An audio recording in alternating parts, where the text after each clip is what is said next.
Good evening. Welcome to the Torrance City Council meeting, March 16th, 2021. Call the meeting to order and ask the city clerk to give us a roll call, please. Councilmember Ashcraft? Here. Councilmember Chen? Present. Councilmember Goodrich is absent. Councilmember Griffith?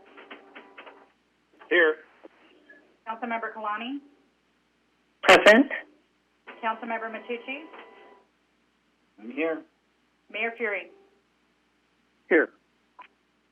The council will now recess to closed session to confer with the city manager and city attorney on the agenda matters listed under 14A, conference with labor negotiator, and 14B, real property, conference with real property negotiator.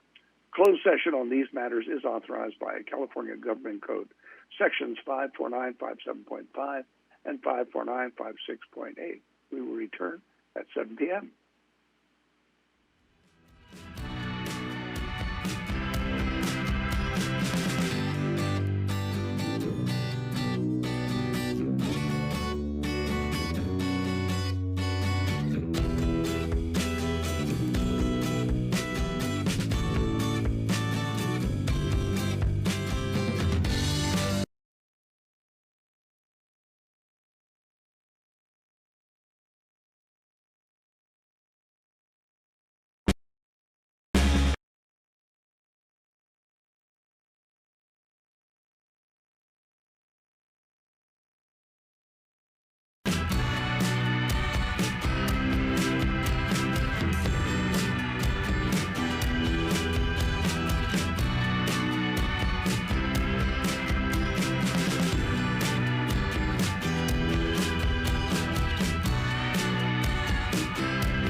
evening. Welcome to the Torrance City Council meeting for March 16th, 2021. We've been in the executive session. I call the meeting back to order now. Mr. Shaparian, is there anything to report? Good evening, Your Honor. There's nothing to report. Thank you. Thank you. And thank everybody for joining us tonight. We've seen a lot of progress on the road to recovery since we last met. And I want to thank all of you for doing your part in getting us to the less restrictive red tier of the state's blueprint for a safer economy. We continue to provide normal business for our residents and community to keep Torrance moving forward. And it's important to us that you have an opportunity to voice your comments during this pandemic. Public emails will continue to have a deadline of 2 p.m. on the day of the council meeting upon which you wish to comment on. And thank you to those of you who have met today's deadline. They've all been forwarded to the council as supplemental material and will be entered into the public record. Any emails submitted after the deadline will still be added to the public record. For those of you tuning in via Facebook, YouTube, live stream, or city cable, because of the challenges faced in this council format, in accordance with Government Code Section 54954.3a, we will now dedicate a single 60-minute comment period to hear the public on all agenda items as well as for general orals by telephone call-in. The only exception to this 60-minute period is public hearings. Comments that are directly relevant to agenda-sized hearings will be taken as part of that hearing. You may participate by calling into the public input hotline. The number is 310-618-2404 and will be displayed on the screen from time to time. Please be patient when calling in. Please be aware that our call center is very, very busy, taking multiple telephone calls, so you may not get through right away, but if that's the case, please try calling back in a moment or two. City Clerk, have emails received before 2 p.m. today been processed as supplemental material and provided to the City Council? Yes, Your Honor, they have. Thank you. Then we move on with the agenda. The next is the flag salute and the invocation. Tonight, the flag salute will be led by Councilmember Kalani and the invocation by Councilmember Matucci. Council members, the floor is yours. Thank you, Mayor. Please join me as we salute our flag and our great country. I pledge allegiance to the flag of the United States of America and to the republic for which it stands, one nation, under God, indivisible, with liberty and justice for all.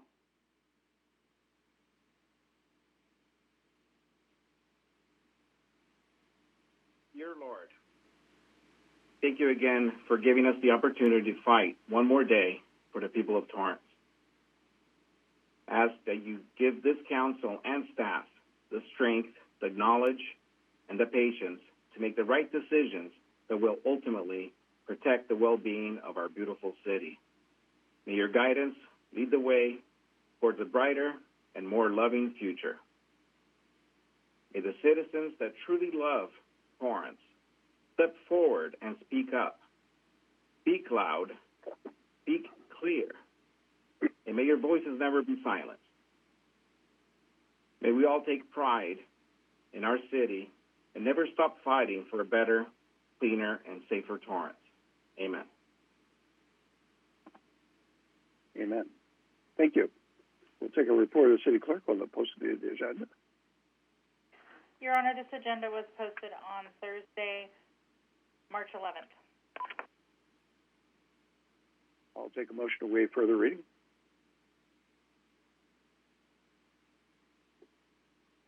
Councilmember Griffin. I move to waive further readings.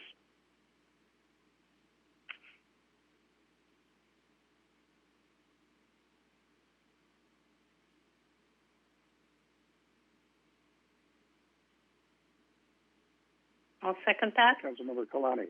Thank you. I'll second that. Thank you. Start voting, please.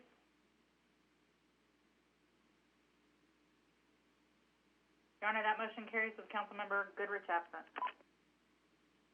Thank you. Announcement of withdrawn, deferred, and/or supplemental items. Mr. Shaparian. Thank you, Honor. Adam Shaparian, City Manager. There are supplemental materials available online on the city website at torranceca.gov for the following items. Item 7A, oral communication. Item 8C, approved lease agreement with West Basin Municipal Water District for use of a portion of Lago Seco Park located at the northwest corner of 238th Street and Ocean Avenue. Item 9A, COVID-19 recovery update. Item 9D, review proposed state housing legislation, adopt resolutions stating city's positions. And lastly, item 9E, approve agreement for purchase of treated water from Goldsworthy Desalter Project. Thank you, Your Honor. Thank you. Now we turn to our announcements. First one will be Councilmember Chen. Thank you, Mayor. Good evening. The Finance and Governmental Operations Committee will meet virtually on Tuesday, March 23rd, 2021, from 3:30 p.m. to 4:30 p.m. to discuss the mid-year 2020-2021 budget review report and proposed program modifications. The public is welcome to join.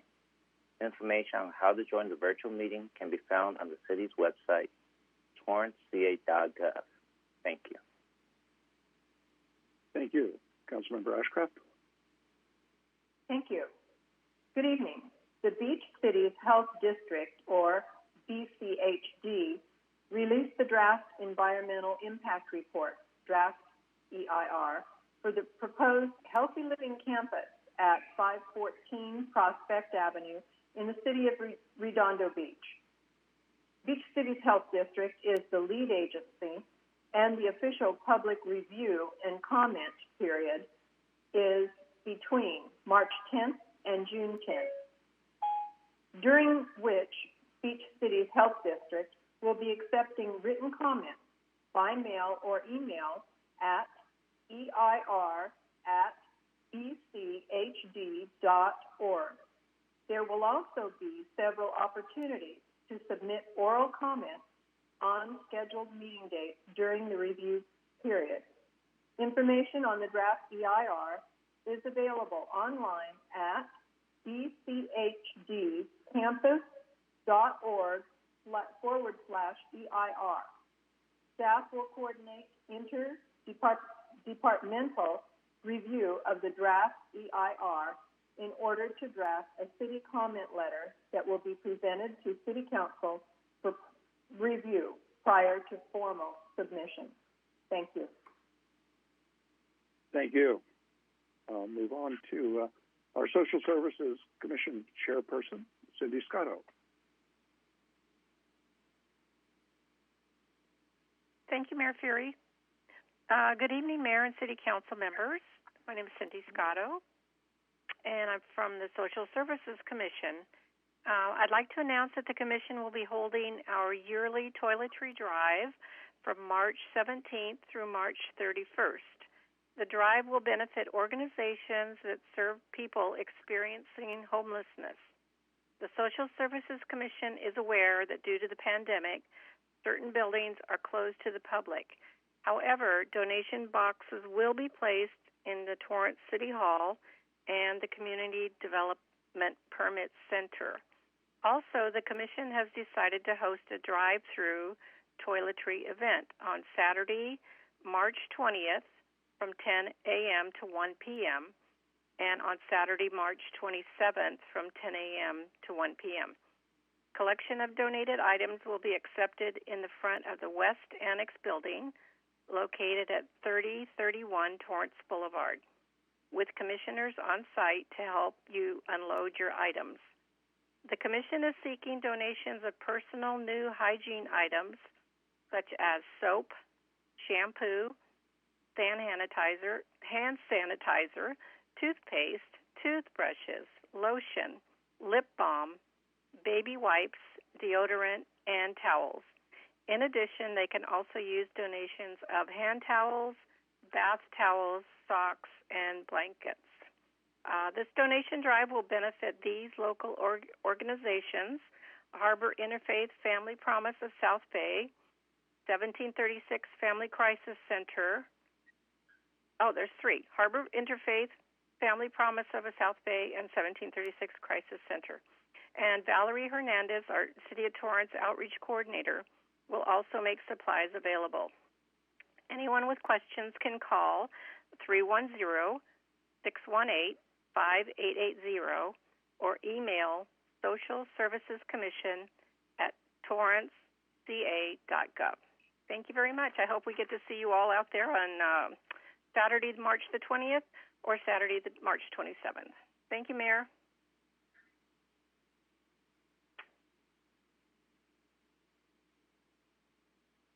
Mayor, I believe you're on that mute. you're on. I'm sorry. Thank you, Cindy. I appreciate the hard work that the Social Services Commission is doing. The leadership on that is fantastic. I have a couple more announcements. Okay, thank you. Following the city's decision to dedicate the first Monday in March as COVID-19 Memorial Day, the Relay for Life of Torrance would like to dedicate the month of March 2021 as COVID-19 Memorial Month. A special luminaria ceremony dedicated solely to those lost through the COVID pandemic will take place on March 31 at 7:30 p.m. by the fountain at City Hall. The special luminarias will also be on display during the Relay for Life event on October 9th at South High. To obtain a COVID-19 luminaria, visit the Relay for Life of Torrance website. You can locate the site via Facebook or just doing a Google search. All the information is located there. It's a great opportunity to show your compassion for those who lost their loved ones due to COVID-19. I have really great news. I received a letter today from the Arbor Day Foundation. Actually, they said that Torrance is now a Tree City USA recipient. This is the second time, I think, in the last 3 years that we have received that recognition from the Arbor Day Foundation. There are approximately 3,600 cities throughout the country, and there's a rigorous requirement to be able to meet that, and we have met all of those rigorous requirements now for the second time. So congratulations to staff, whether they're Streetscape, Public Works, or Parks and Rec, for pulling this off. And I'm sure on Arbor Day, April 22nd, we will have more to say about this. Okay, now we move on to community matters, and we have a proclamation declaring March 2021 as American Red Cross Month in the city of Torrance. Councilmember Griffith, I believe you're presenting this, and Dan Thomas, on behalf of the Red Cross, is available to receive it. Councilmember Griffith. Thank you, Mayor. Whereas March is American Red Cross Month, a special time to honor the kindness of the Red Cross volunteers who aid families in need every day in the city of Torrance, across the United States, and around the world, whose dedication touches millions of lives each year as they carry out the organization's 140-year mission of preventing and alleviating human suffering in the face of emergencies. And whereas the American Red Cross shelters, feeds, and gives emotional support to victims of disaster, provides nearly 40% of the nation's blood supply, teaches skills that save lives, provides international humanitarian aid, and supports military members and their families. And whereas during the trying times of the COVID-19 pandemic, people have stepped up to help others in need, whether it was responding to this year's record-breaking disasters across the country or rolling up their sleeves to give blood when our country faced a severe blood shortage, supplying local hospitals with blood and convalescent plasma as treatment for COVID-19, which is life-saving work that is vital to strengthening our community's resilience. And whereas in the city of Torrance and across the nation, families rely on volunteers for comfort and hope while coping with home fires and other disasters. And whereas the American Red Cross is a humanitarian organization that has a long history of helping our neighbors in need throughout the greater Long Beach, South Bay, Metro, and Southeast Los Angeles. And whereas nearly 200 years since the birth of Clara Barton, the founder of the American Red Cross, we dedicate this month of March to all those who continue to advance her noble legacy, and we ask others to join in their commitment to care for people in need. Now, therefore, I, Patrick J. Fury, as mayor of the city of Torrance, California, do hereby proclaim the month of March 2021 as American Red Cross Month in the city of Torrance. And I encourage all Americans to reach out and support its humanitarian mission. Signed the 16th day of March 2021. Mr. Thomas. Yes, thank you, Mayor, Councilman Griffith, rest of council and staff. My name is Dan Thomas. I am the community ambassador for Torrance for the American Red Cross local chapter that serves Torrance and the surrounding area.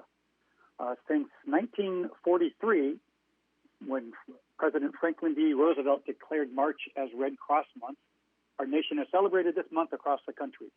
And each and every year since, the President of the United States has proclaimed March is Red Cross Month. We use this opportunity to share a bit more about our mission and accomplishments. Each year, the American Red Cross responds to more than 60,000 disasters across the country. The most significant disasters are being home fires. We also train more than 4 million people in first aid, safety, and other life-saving skills, collect more than 5 million blood and platelet donations from more than 2.6 million volunteer donors. The Red Cross provides services to nearly 500,000 military members, veterans, and their families. And specifically in response to the pandemic, we provided virtual training, volunteer support, food, and personal protection equipment distribution, and vaccination support. This year, our theme is Be All In, and we ask everyone to consider donating blood, making a donation, or volunteering. And it's worthy to note that Red Cross blood donations do receive free COVID-19 antibody testing. So on behalf of the American Red Cross, we thank you for proclaiming March as Red Cross Month and for helping us to raise awareness about our life-saving mission. If anyone would like to learn more about how they can help Red Cross, we encourage them to visit redcross.org/LA. Thank you.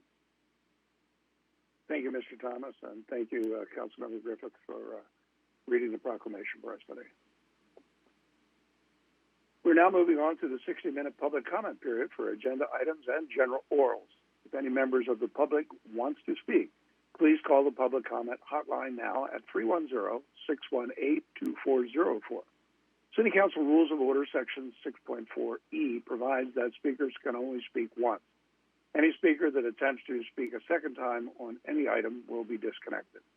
Callers will have 1 minute to speak on one agenda item, 2 minutes total to speak on 2 or more agenda items, and a minute for general orals. Each speaker will have a maximum of 3 minutes, then they will be disconnected automatically. Please speak when prompted and state the number of the agenda item or items you wish to speak on. Or if you want to make a general comment, there is a delay in the broadcast, so do not try to follow what you may hear on the broadcast. Please turn down the volume on your TV or viewing device, and do not use Bluetooth or speakerphones. When speaking on agenda items, you must be on topic. We would like to get in as many speakers as possible. And if you're not speaking on topic, or if we can't tell if you are speaking on topic, you will get a warning to stay on topic. If you do not then speak on topic, or if you go off topic once more, you forfeit the remainder of your time, and we will move on to the next caller pursuant to City Council Rules of Order, Section 6.5 and Section 6.7B3 and B4. If there are no speakers waiting before the 60-minute period has elapsed, we will close the public comment portion of the meeting. Please note that council orals will still take place at the end of the meeting. To the call center, do we have anybody who has signed up? Yes, Mayor. I'll begin to transfer calls. Thank you. Michelle R., you are now unmuted. Can you please state what agenda item you're calling on? Orals and 9F. Thank you. Your 2 minutes starts now. ELMLA reminds us through both education and embodiment of the divinity of Black women and how their powerful truths and perspectives are often ignored and overlooked in our white supremacist society and systems. Consider Sherlyn Haynes, who has been tirelessly organizing and fighting for justice in the name of her son, Christopher DeAndre Mitchell, and how you all, our elected representatives, have chosen to ignore her demands for over 2 years. You have dismissed her pleas for prosecution of Chavez and Concannon, who murdered her son. You have refused her calls to fire killer cops, endangering both her family and all of our families here in Torrance. You have diminished her modest demands to create a civilian oversight commission to investigate police misconduct, and chosen instead to authorize by inaction the repression and oppression of marginalized communities and voices. You have mercilessly silenced Sherlyn, cutting her off during public comment while she grieves and speaks truth to power. You have demeaned her, turning off your cameras during oral communications, refusing her the dignity of your gaze while she speaks. If you truly care to honor and carry forth the achievements and movements of Black history and women's history, then put your words to action by uplifting Black femme voices and heed Sherlin's calls for justice and accountability. Fire killer cops Concanon and Chavez and establish a civilian oversight commission. Black Lives Matter. Mayor, the caller disconnected herself. Moving on to the next caller. EM, you are now unmuted. Can you please state what agenda item you're calling on? Oral communications. Thank you. Your 1 minute starts now. Hello, I'm calling in solidarity with the family of Christopher DeAndre Mitchell. I'm demanding that you fire, yes, fire, and prosecute officers Matthew Concanon and Anthony Chavez for stealing Christopher's life 2 years ago. You also must create a civilian oversight commission because, as we can see, left to your own devices, you do nothing. You are rendered lazy, ineffective, self-serving, and violently cowardly. You refuse to have any form of accountability, and that shows poor leadership and rotten character. Get over yourself and give this family the justice that they so deserve. This is absolutely your responsibility. The demands are clear and they are consistent. Do the right thing. I yield my time. Mayor, that caller disconnected herself. Moving on to the next caller. Cameron P., you are now unmuted. Can you please state what agenda item you're calling on? Oral communication. Thank you. Your 1 minute starts now. It is literally insane that it has been 2 years since we've been fighting. Like, when I started coming out to the meetings, I was 17, and now I'm 19, almost going to turn 20, and you guys still have not done shit for Christopher DeAndre Mitchell or for Sherilyn Haynes or for BLMLA, even though Sherilyn speaks nearly every week with her powerful-ass story. I don't know how you guys could be so heartless and racist as fuck. And also, the Red Cross has literally been exposed for stealing $500 million in relief that was meant for Haiti, which is also anti-Black as fuck, so it's not surprising why you guys would create a whole month in support of them. But create a fucking civilian oversight commission, fire Anthony Chavez and Matthew Concanon. It's literally your job, what we pay you for. Because Torrance is never going to forget, we're never going to forget, and we're always... Mayor, that caller was disconnected because her time was up. Moving on to the next caller. Kim, you are now unmuted. Can you please state what agenda item you're calling on? Yeah, I'm calling about oral comments. Thank you. Your 1 minute starts now. I'm calling because this has been 2 years since Christopher DeAndre Mitchell was killed by the two cops, and it is beyond time for them to be fired and held accountable. It's beyond time for you to set up a civilian oversight committee. It's beyond time for you to honor his mother, Sherlyn, and the fact that you are honoring women. This is Women's Month, and we're talking about COVID and how everyone's come together and all of this. You know, it's like, show some friggin' mercy for his mother. I mean, she's part of the community, too. Show some mercy for her.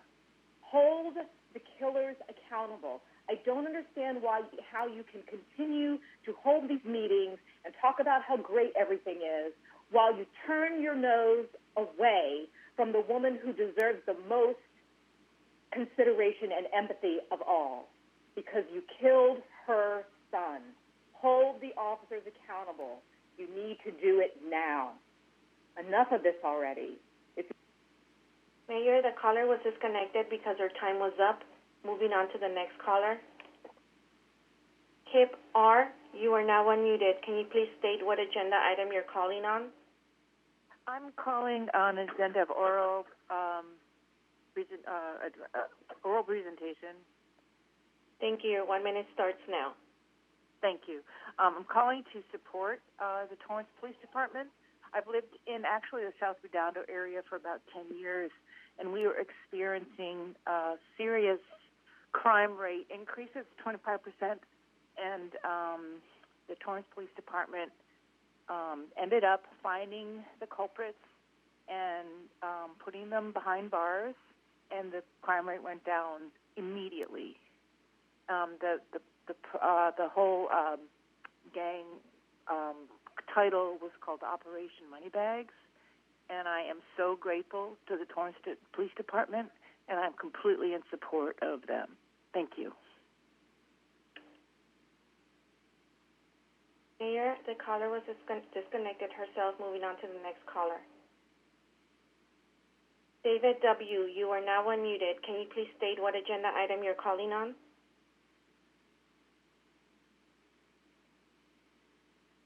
David W., are you still on the phone? Yes, I am. I'm calling about on oral communications and 10A, please. Thank you. Your 2 minutes starts now. Great, thank you. I've been on this meeting 2 or 3 times now, and I'm surprised at the contrast between the civil, what I would say responsible way the City Council conducts its business and its ability to discern what is a worthy organization and what is not. I believe that complimenting the Red Cross like this is a worthy act. So I'm surprised when I hear people calling in and using profanity. Maybe if the city of Torrance had more churches and more of the people calling in went to them, the pastors would stand up there and say some things about saying things in a civil manner, in a respectful way, but I'm not seeing that. So if it came to me, who would I rather have in charge? The people on the city council or the people calling in with the profanity and the disrespect? I would choose the city council, and I would unchoose the people calling in. So it's a big disappointment to see what is obviously a vital civil rights issue disparaged and presented so poorly. I've heard in prior meetings that the Black Lives Matter leadership is in charge of this. Well, the people under those leaders, they need to be asking your leaders, is this the best way to go about this? Having this grieving mother having to come here every week and listen to all of this. What a horrific situation this is, and that the leaders of your organization either encourages or forces her to do this is horrific to me. Also, I read a city attorney's analysis of this situation, and apparently there was a gun involved or something that looked like a gun. Mayor, the caller was disconnected because his time was up. Moving on to the next caller.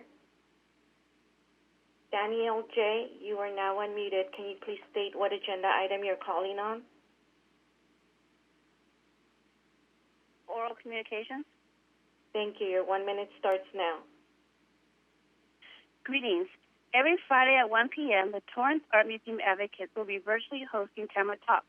Camera Talks are interactive sessions created to gain new perspectives on significant artists. Guests are encouraged to participate through the chat or via live Zoom. On Friday, March 19th, Camera member Leslie Pierce will host a discussion about Ellen Gallagher. March 26th will feature a talk about the Bay Area figurative movement. On April, Torrance Art Museum Outreach Specialist Jason Jen will discuss how the art community has operated virtually through the pandemic and the effect on LA's contemporary art scene. On April 9th, TAM Director-Curator Max Presnell will lead a discussion on the work of UK-based artist Fiona Ray. Register on our website, tamadvocates.com. All sessions are recorded and will be archived on TAMA's website and on TAMA's YouTube channel. There are also sessions that are open to members only. To become a member, go to TAMA's website and click on the membership link. Good evening, and thank you for your time. Mayor, the caller was disconnected because her time was up. Moving on to the next caller. JL, you are now unmuted. Can you please state what agenda item you're calling on? Yes, 6A and oral communications. Thank you. Your 2 minutes starts now. So you individuals decide that we are going to honor the Red Cross and say, and I quote, go all in. This falsehood of community care is just that. Because if you were all in for Christopher DeAndre Mitchell's mother, well, as this so-called caller just called, we wouldn't be calling you because you would have already put the civilian oversight that a grand jury had demanded you to do. You would have already fired Matthew Concannon and Anthony Chavez already. So this falsehood is just that.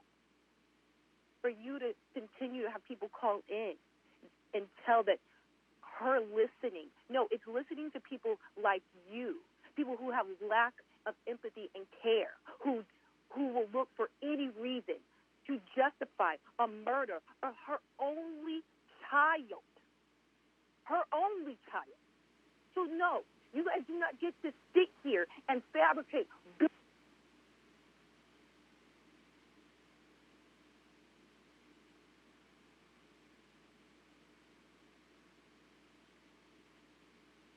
Yes, it seems like she disconnected herself. Moving on to the next caller.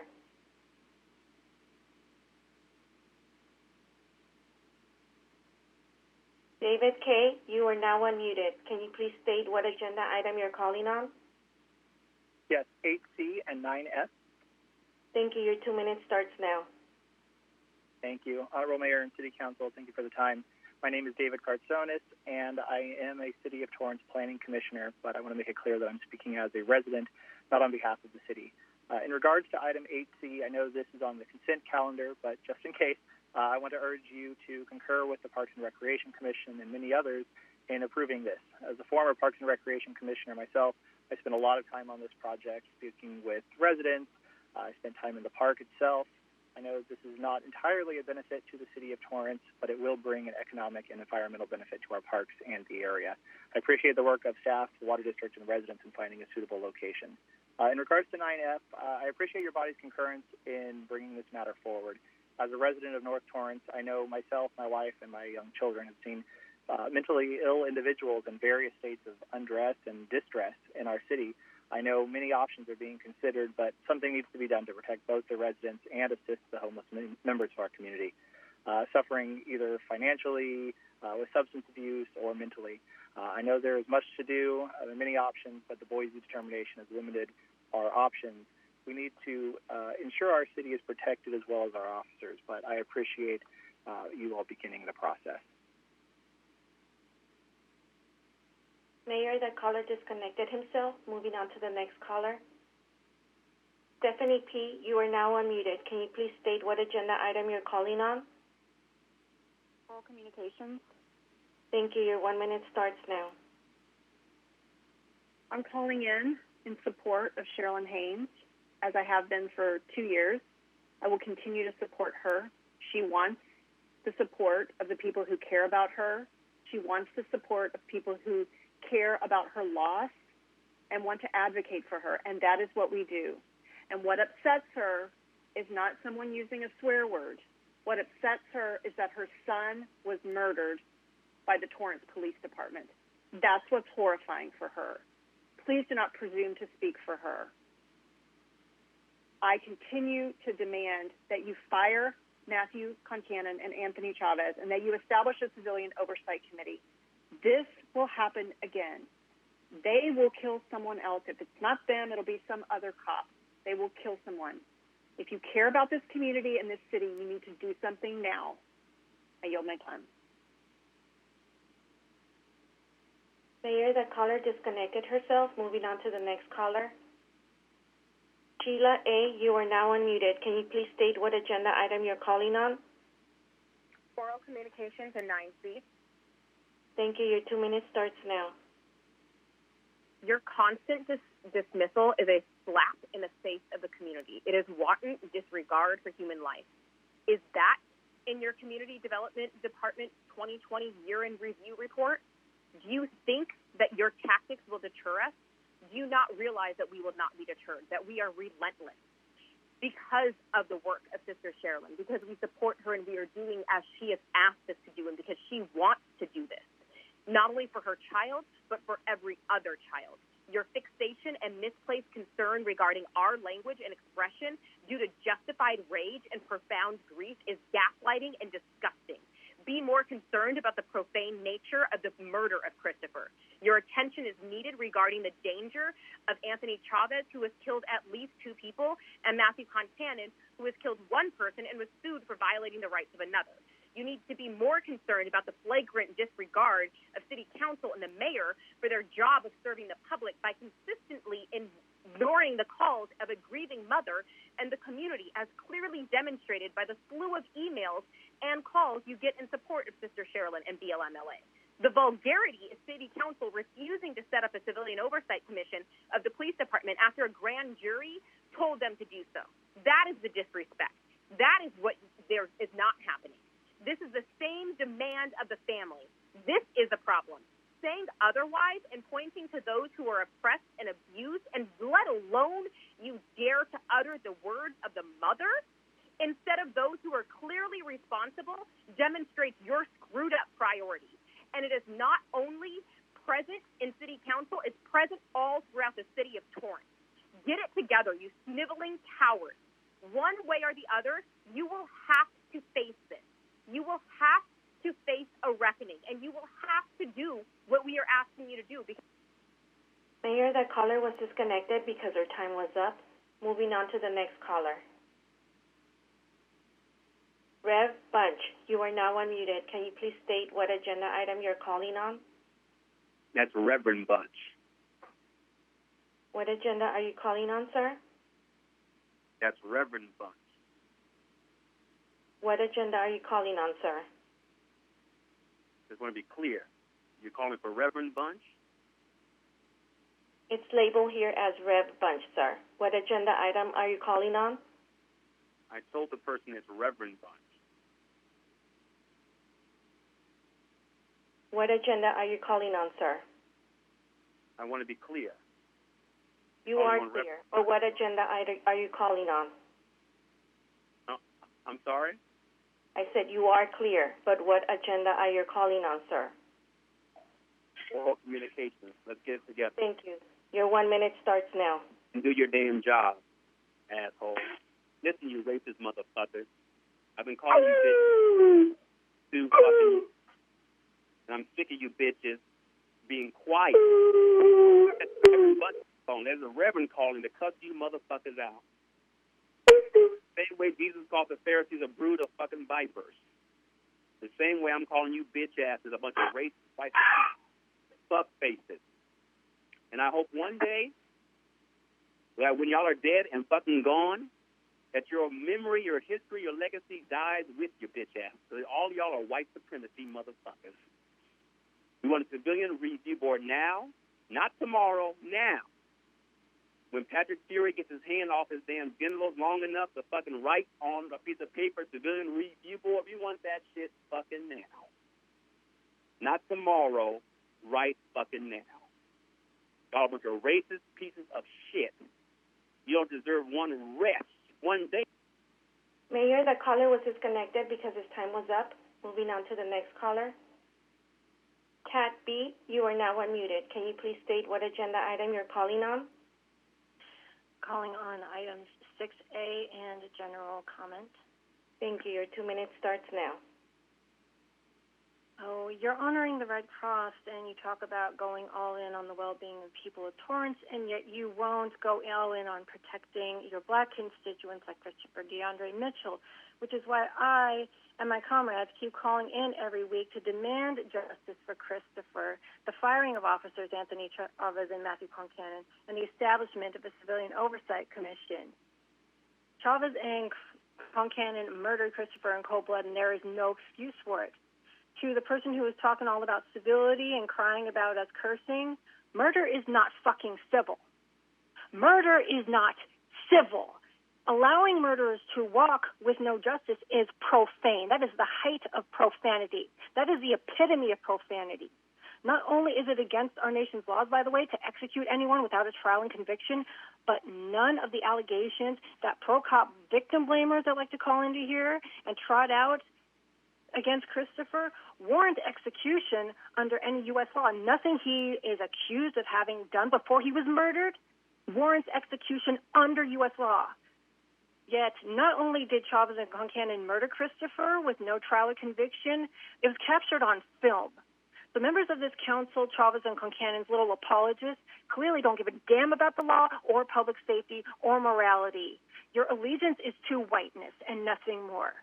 And we're going to keep demanding justice because we know the Christopher spirit, our collective spirit, is stronger than white dominion, white supremacist delusion, and those who uphold it. We act in solidarity with Christopher's mother per her direct wishes. So don't you try and act like you care more about her than we do. If you gave a shit about her, y'all will be calling in with us and demanding justice with us. So stop the fake-ass little concern trolling front. So until Christopher's family has justice, none of you will have any. Mayor, the caller was disconnected because her time was up. Moving on to the next caller.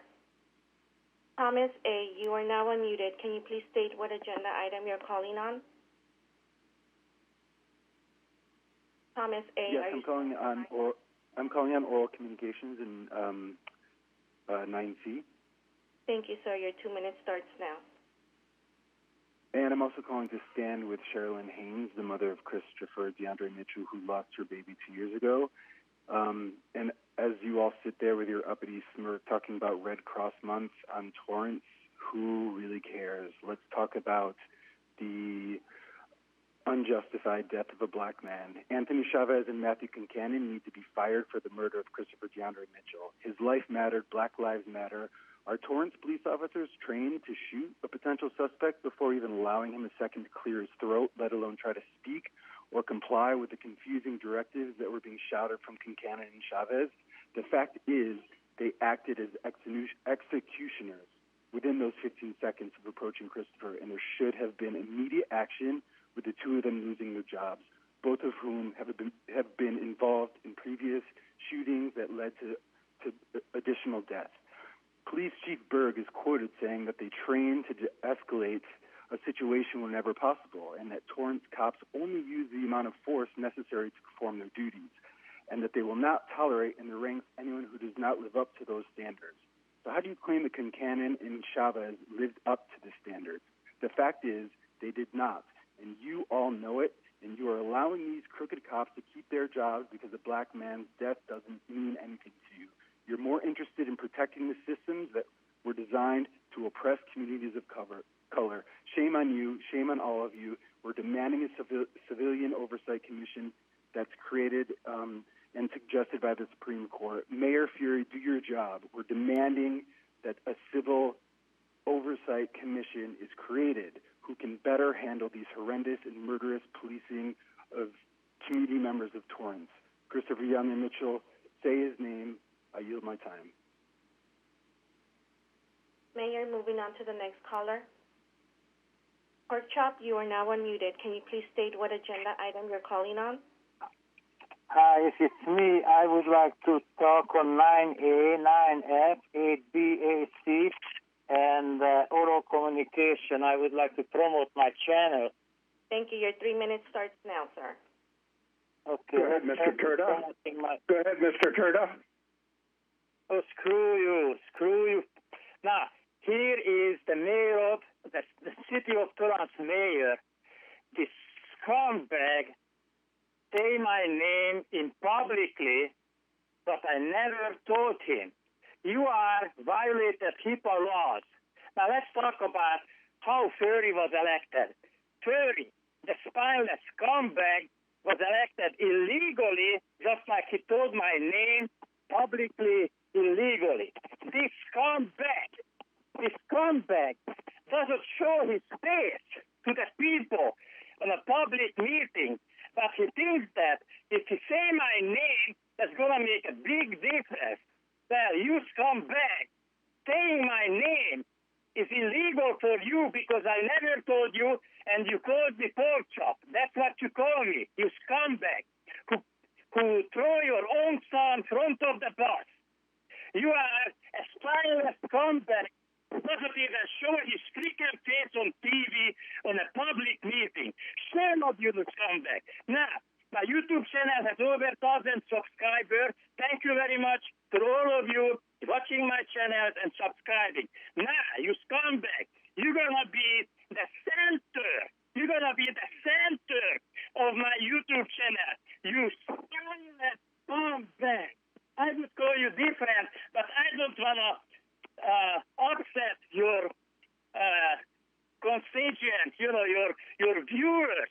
But if I see you in public, if I can speak to you, you're going to hear words, such words never heard. I'm going to use the freedom of my speech to bury your fucking ass. I'm sorry. You scumbag. You are a true, real scumbag. You are the shame of the subway. You are the shame of Torrance. That's why I keep going like that, because you are a scumbag. You are a motherfucking scumbag. I'm talking about all the stuff. All the stuff pulled out dirty. You are the biggest scumbag in Torrance. Ex-policeman, ex-prosecutor. You are still a motherfucker. And you always gonna be till they bury you. Shame on you. Shame the fuck on you. I'm upset now, Curtis. You're gonna be the center of my YouTube channel. Every day I'm gonna upload something about you because you are a despicable human being. You are the shame of Torrance. There is no words I can say. What a Mayor, the caller was disconnected because his time was up. Moving on to the next. Jeannie O., you are now unmuted. Can you please state what agenda item you're calling on? Yes, I'm Jeannie O'Brien calling on oral communication. Thank you. Your 1 minute starts now. Thank you. Thank you, Honorable Mayor and City Council members. I'm here to support the police department. They have commitment to service and excellence.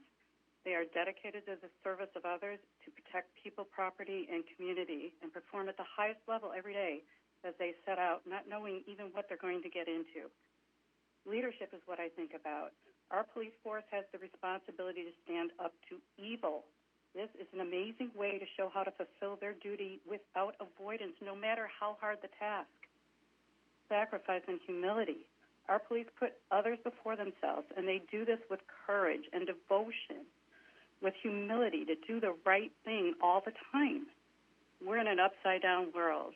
I appreciate your service, council members, and Honorable Mayor. Thank you. Mayor, the caller disconnected herself. Moving on to the next caller. Cheryl Lynn, you are now unmuted. Can you please state what agenda item you're calling on? Oral communication. Thank you. Your 1 minute starts now. So I say, fuck the police. The police don't do shit for you. If they did, they would protect you. And they did not protect my son. So I said, fuck you. Fuck you, police. Fuck you, fuck you, fuck you. I don't trust you, punk-ass motherfuckers. Remember that.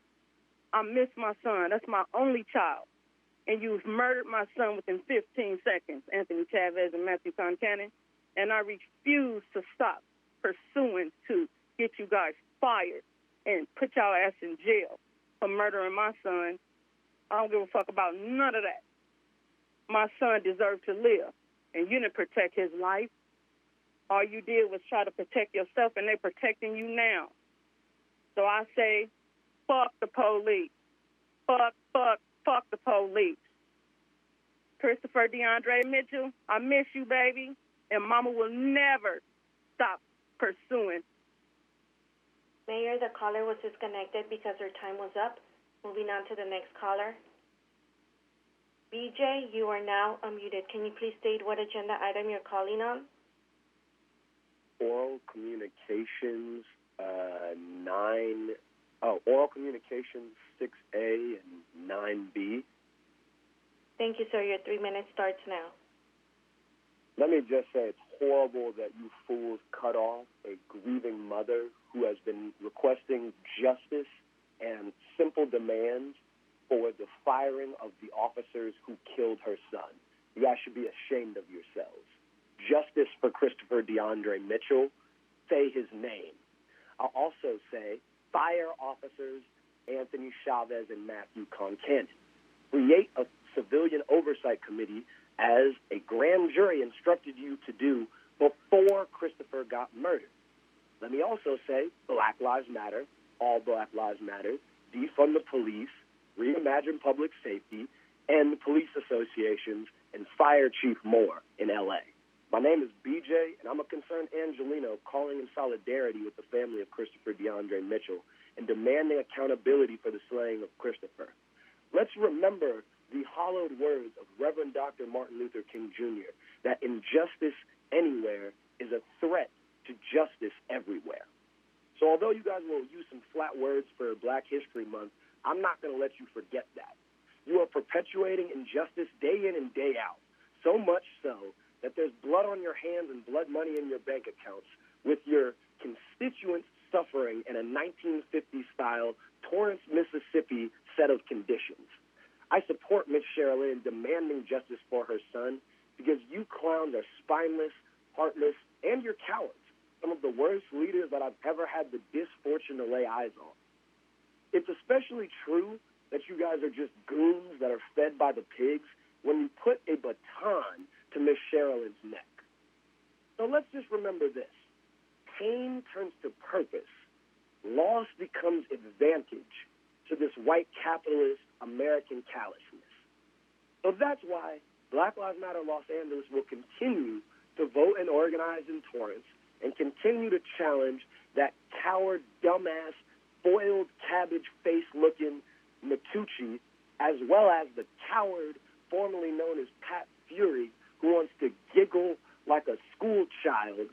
But let's just remember that Jesus flipped tables of a false temple. And I really wonder where the people that have, leadership roles on this call would be standing. Remember that. You guys are just bloodthirsty Romans of today. Jesus also was accused of crimes and murdered by the state. Police and you stupid representatives are Roman executioners that continue to empower and re-murder people by using silence, by erasing Black lives in Torrance, and instead talking about the American Red Cross and certain budget initiatives. Mayor, the caller was disconnected because his time was up. Moving on to the next caller. Eli R., you are now unmuted. Can you please state what agenda item you're calling on? Yeah, 9F and general comment. Thank you. Your 2 minutes starts now. Okay, so on 9F, I couldn't see what the report is in Granicus because it looked like the Granicus file wasn't uploaded yet, but I'd just like to voice my support for having a plan for helping homeless people in Torrance and having a way that's respectful and effective at treating them and getting them off the street. And then my general comment is that I think it's pretty obvious we need a civilian oversight commission. If you look at the Torrance Department Strategic Plan 2020 to 2022, goal number 1 is enhance community partnerships and quality of life.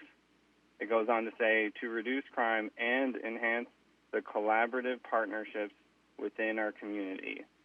Now, goal number 2, organizational development. To improve internal work relationships, increase organizational and personal accountability. The Civilian Oversight Commission directly lines up with these goals for the Torrance Police Department. Your refusal to not even give it a second thought makes no sense. I mean, we can go on for 2 more years talking about this. But y'all just need to do something for the citizens like myself that grew up here. I've been here for 28 freaking years now. I've been harassed by the police. My father's been harassed by the police. We need to improve ourselves. There's nothing wrong with that.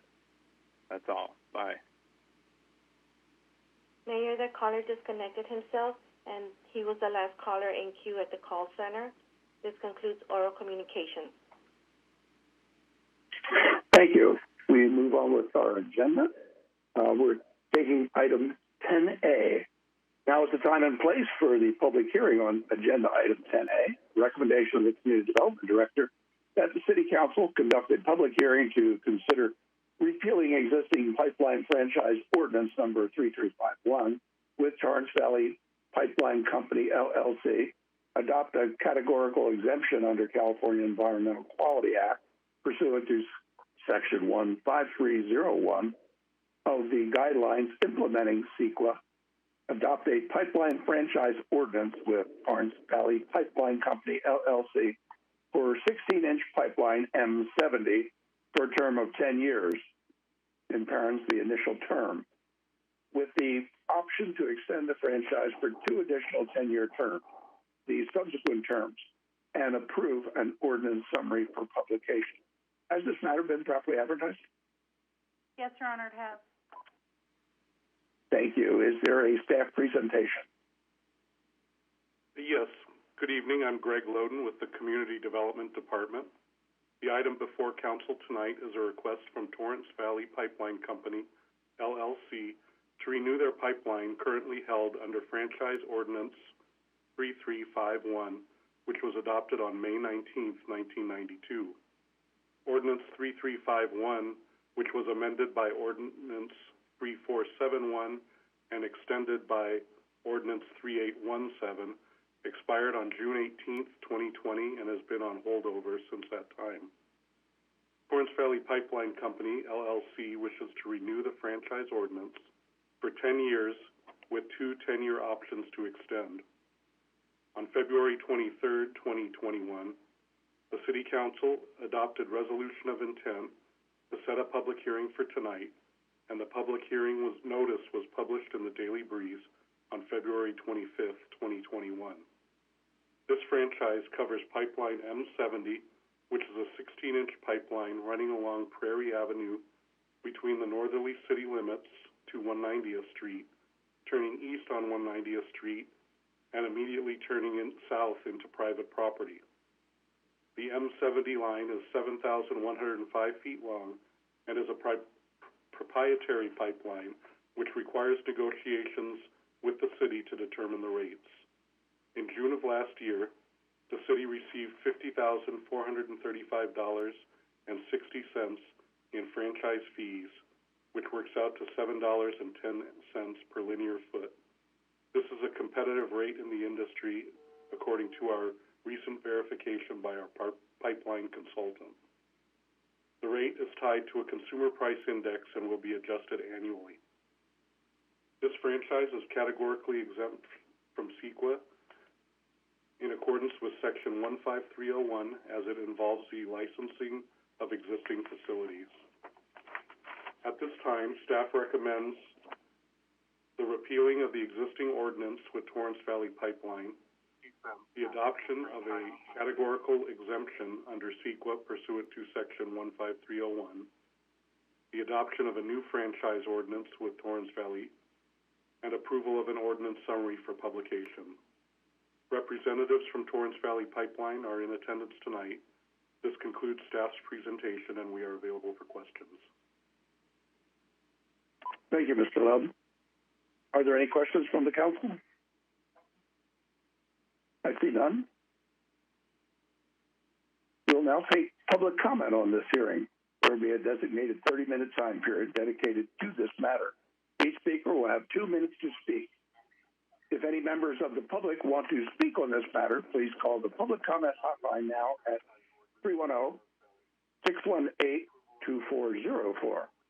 City Council Rules of Order, Section 6.4E, provides that speakers can only speak once. Any speaker that attempts to speak a second time on any item will be disconnected. If you're not speaking on topic, or if we cannot tell if you are speaking on topic, you'll get a warning to stay on topic. If you not then speak on topic, or if you go off topic one more time, you forfeit the remainder of your time, and we will move on to the next caller pursuant to City Council Rules of Order, Section 6.5 and 6.7, B3 and B4. If there are no speakers waiting before the 30-minute period has elapsed, we will close the public comment portion of this hearing. The call center, do we have anybody who's called in? Yes, Mayor. Patching in the caller now.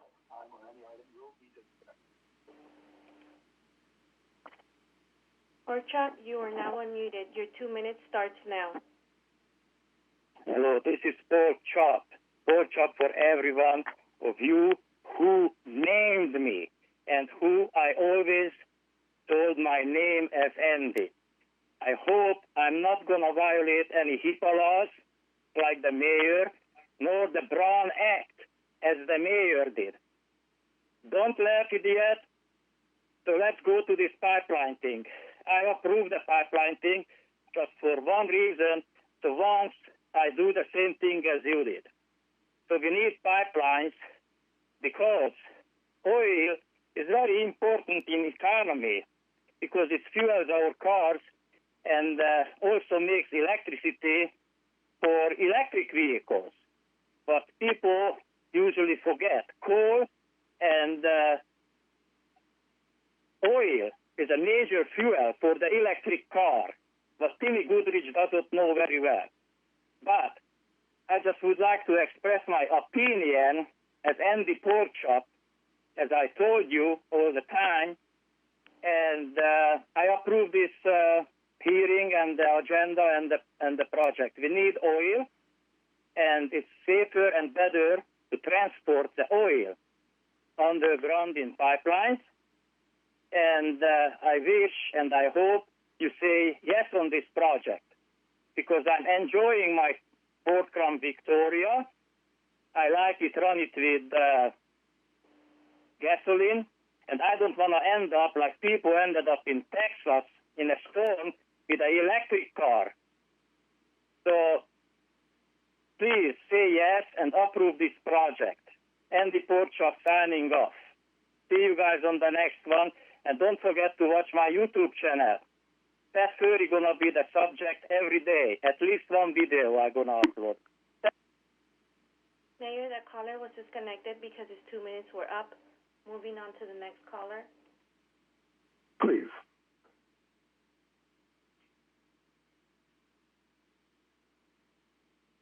The calls are slowly coming in. Please hold. David W., you are now unmuted. Your 2 minutes starts now. Hi, thank you very much.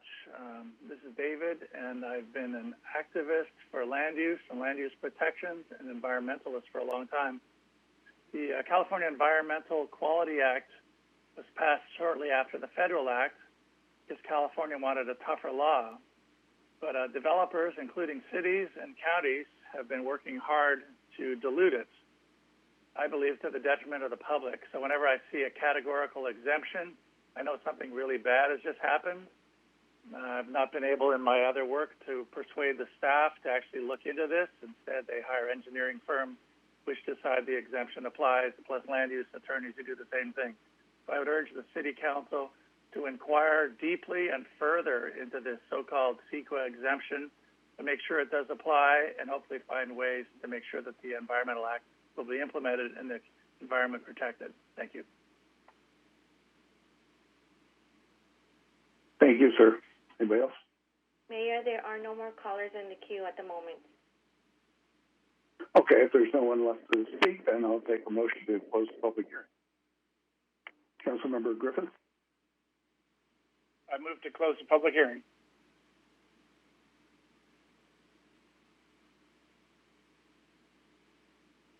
Councilmember Chen? I second, Mayor. Start voting, please. Your Honor, that motion carries with Councilmember Jackson.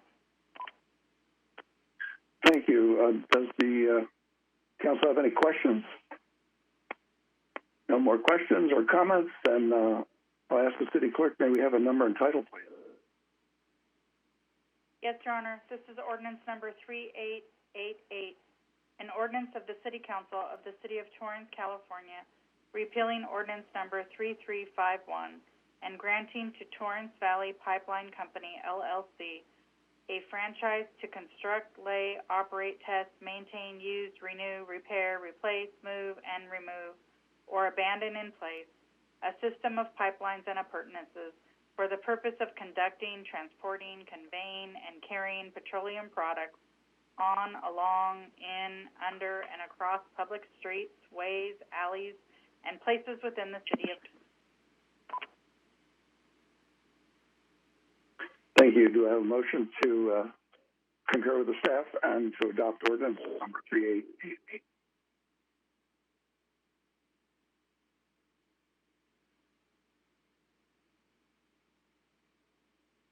Councilmember Chen.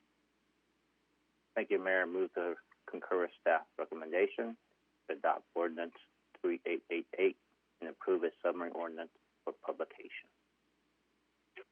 Thank you. Councilmember Kalani. I'll second that. Thank you. Start voting, please. Your Honor, that motion carries with Councilmember Goodrich absent. Thank you. We move on to item 8, the consent calendar. Do any council members wish to pull any items listed under the consent calendar?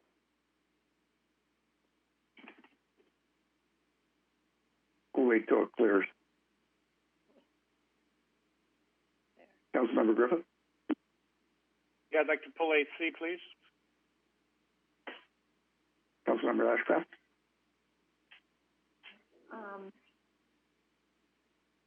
That's the one I wanted to. Thank you. Okay. Any other? I see none. I'll take a motion to approve the remainder of the consent calendar. That's 8A and 8B.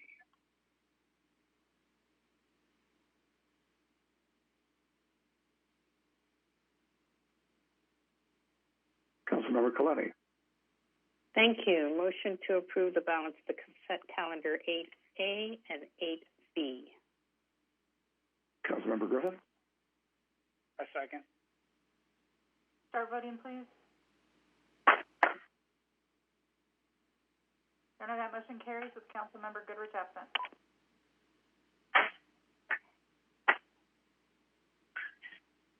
Thank you. We'll go back to item 8C, and that's Councilmember Griffith. Yes, thank you, Mayor. That was item 8C. I had the question on in regards to the lease agreement with the West Basin Municipal Water District for using a portion of the Lagos Eco Park. I want to thank staff for providing the letters from the public in support of this project. It was very important for me to make sure that the public had, in fact, bought in on this project. And I just had one, hopefully minor question in regards to the Riviera Little League's letter of support. They asked the question in their letter if the Little League would be able to be using the recycled water that this project would provide for the watering of their fields, and that was not provided in the response. This is John Dettle, Public Works Department, and the answer to that question is yes, that the Little League would get to use the recycled water. Great. Thank you very much. I'm in support of the agreement.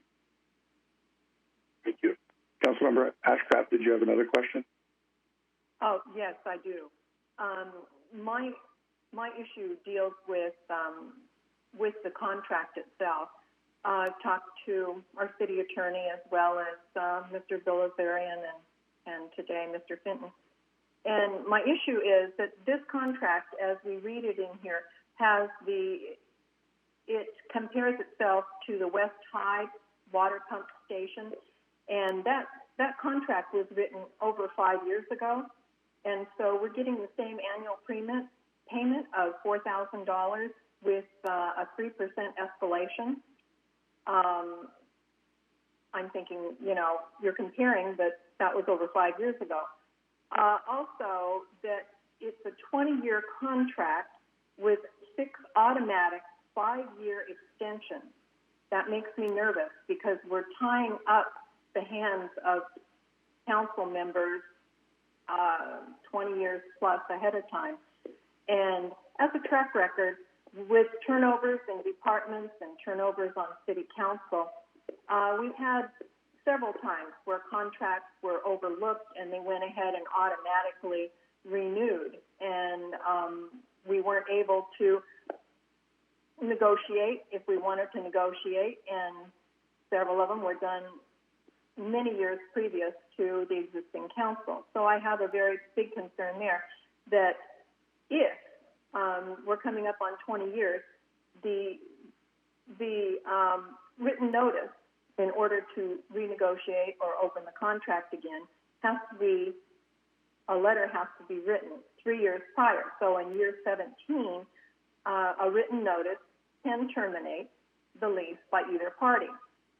That means if you miss that timeline, it's automatically going to renew.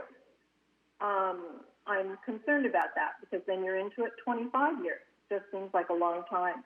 When I was on the school board, we had a land issue where we had a land lease, and school district had never done that before, and it was leased to a housing development for seniors, and I don't remember exactly, but it was a 50-year lease or maybe longer, and land values increased to the point where when I came on, the development was just completing, but we couldn't do anything with it. Our hands were tied into many years.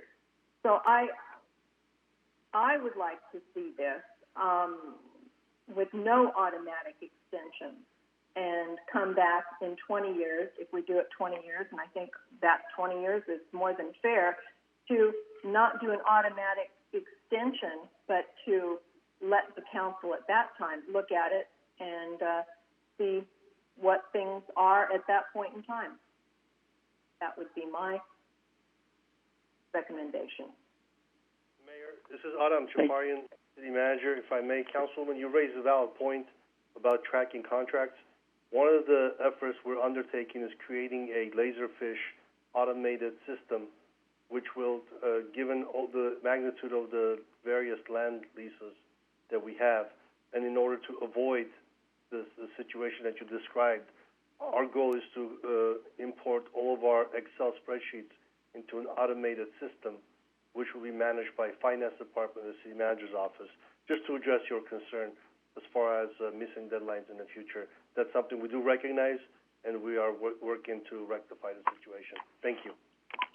Okay, thank you. I would still like to see on this contract, we're into it 20 years, and then no automatic extension of the contract.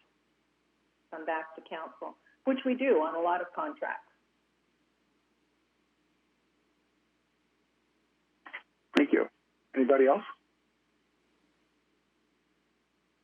I see no other again, so I'll take a motion.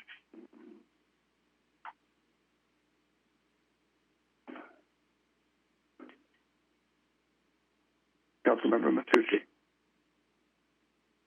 Yes, I move to approve item 8C with a recommendation.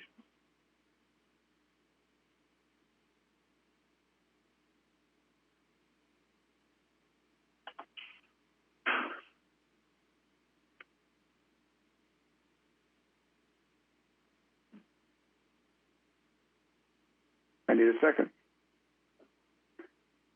Councilmember Chen, you had your hand up. I just want to clarify, Councilman Matucci. He said he moved to with the recommendation. Was that the recommendation of Councilwoman Ashcraft, or is it just the way it's printed? I just need a clarification. Oh, I'm sorry. Yeah, good point. And staff recommendation, and I fully respect her concerns, but this is a major investment, and I think longevity to a contract is a key element in getting this done. I don't think anybody's going to invest this kind of money on a shorter term than what we have. You know. So yes, recommendations of staff. Councilmember Kalani.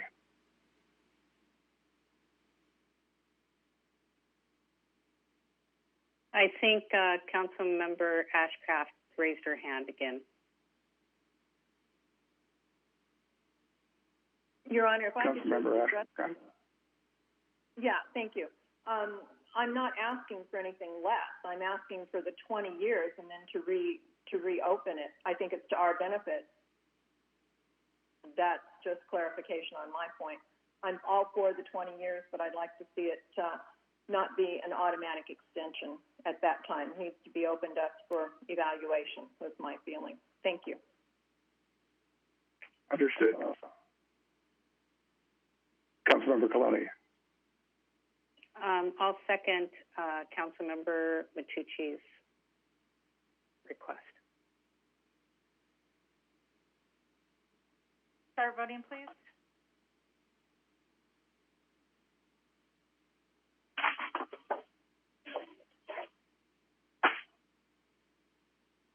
Your Honor, that motion carries with Council Members Ashcraft and Griffiths voting no and Councilmember Goodrich absent. Thank you. Moving on to item 9A, from the City Manager to provide a COVID-19 recovery update and determine direction or orders from the County of Los Angeles and the State of California regarding COVID-19. Mr. Shaparian. Thank you, Your Honor. Adam Shaparian, City Manager. Today actually marks the 1 year when LA County issued the first safe at home order, believe it or not, and now we're 1 year in. Just want to take this opportunity once again at the beginning of my update to thank Council and our community for your steadfast support and understanding and cooperation through a very difficult year that I don't think any of us will forget. Many lessons learned that we will embrace as we move forward in our reconstitution and recovery efforts. Just today, before I got on this call, I checked. Torrance, we had 3 cases since yesterday, and that's just astounding. I mean, any case positive is bad, but the numbers are really getting to the single digits, which is reflective of the collective effort in following the orders, as well as the vaccination efforts in the population. Unfortunately, we had 3 additional deaths, bringing the total in Torrance to 188. Again, on March 12th, the California Department of Public Health announced that LA will be entering the red tier of the state's blueprint for a safer economy. And as such, LA County lifted some of the local activities specific to restrictions as of yesterday, March 15th. The COVID case rates, hospitalizations, and deaths continue to fall, but still remain very high or under concern. But under the red tier, schools may reopen for full in-person instruction.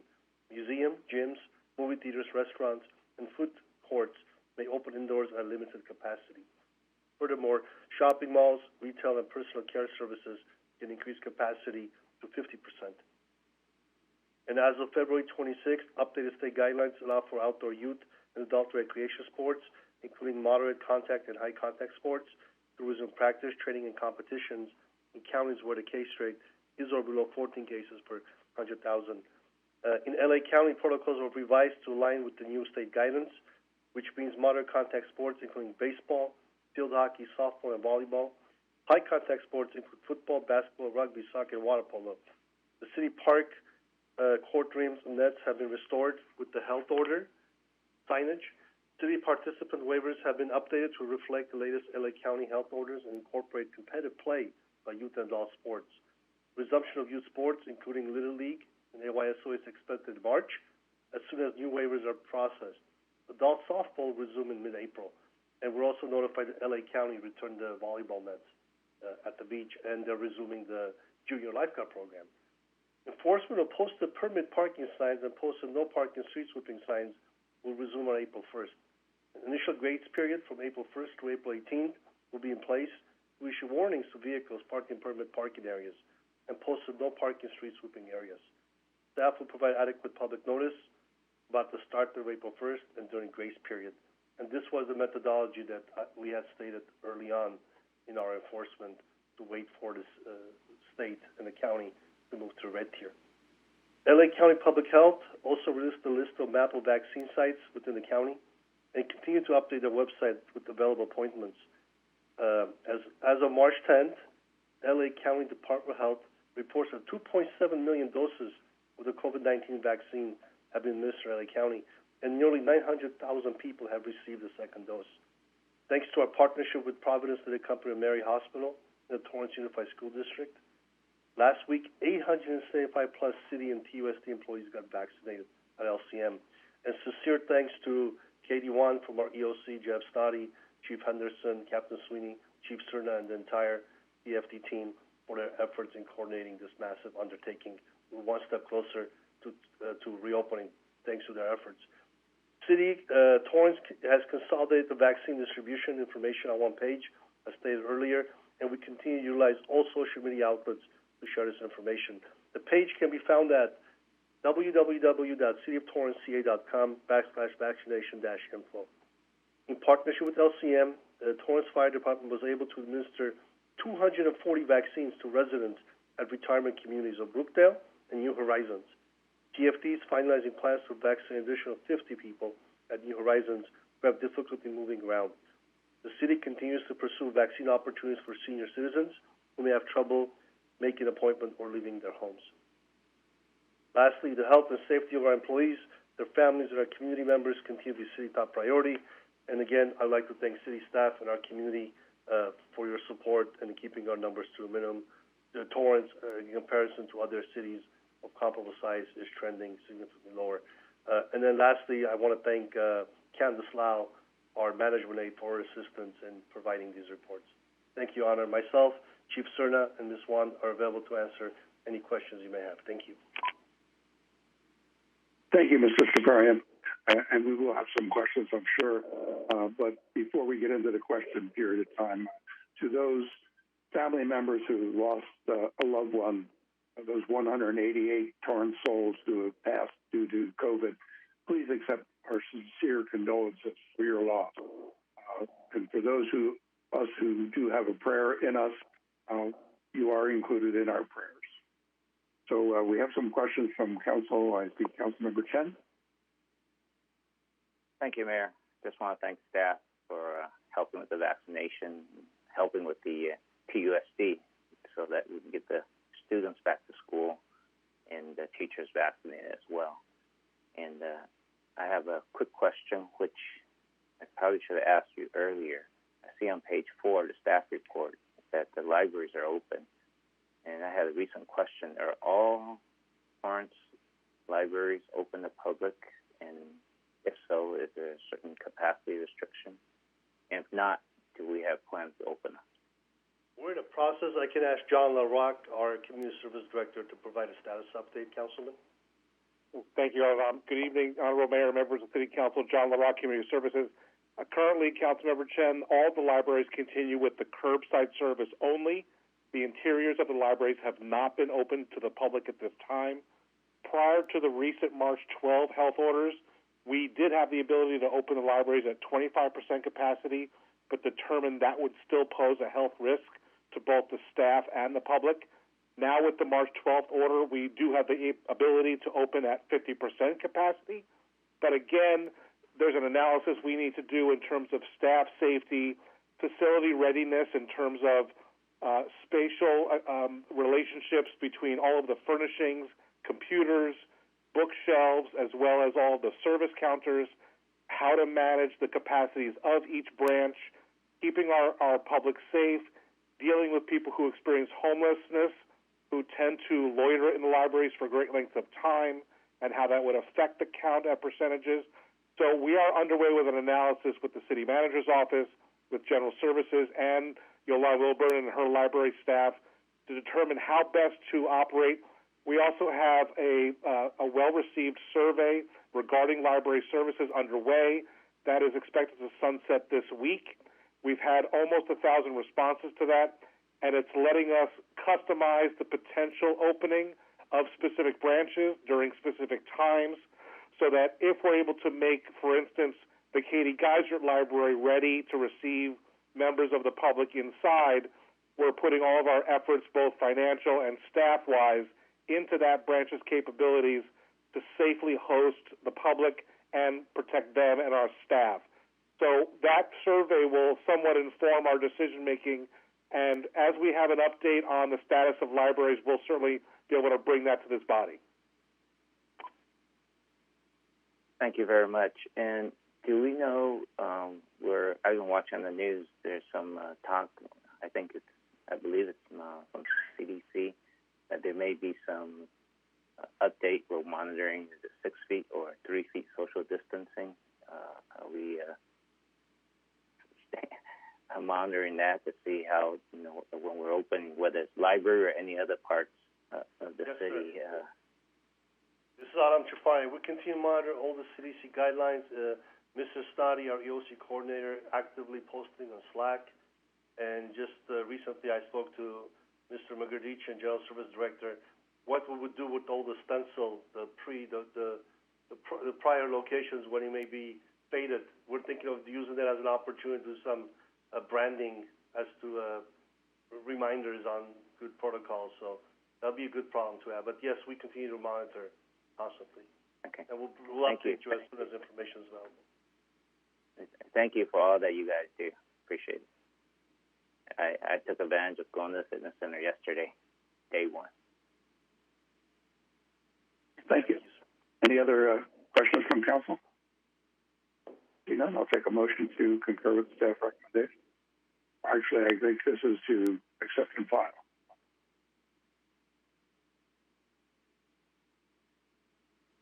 Councilmember Chen. I move to accept and file staff report. Councilmember Kalani. And I will second that. Thank you. Start voting, please.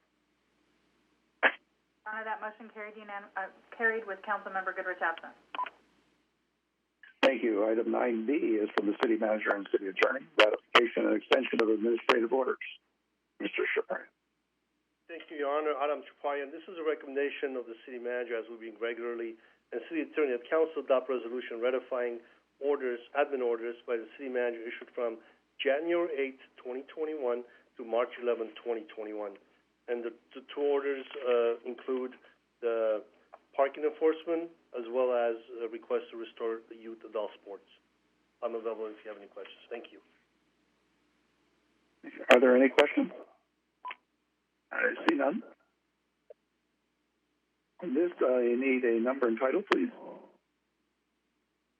Your Honor, this is resolution number 2021-23, a resolution of the City Council of the City of Torrance, California, ratifying administrative orders issued by the city manager acting as the Director of Emergency Services between January 8th, 2021 to March 11th, 2021.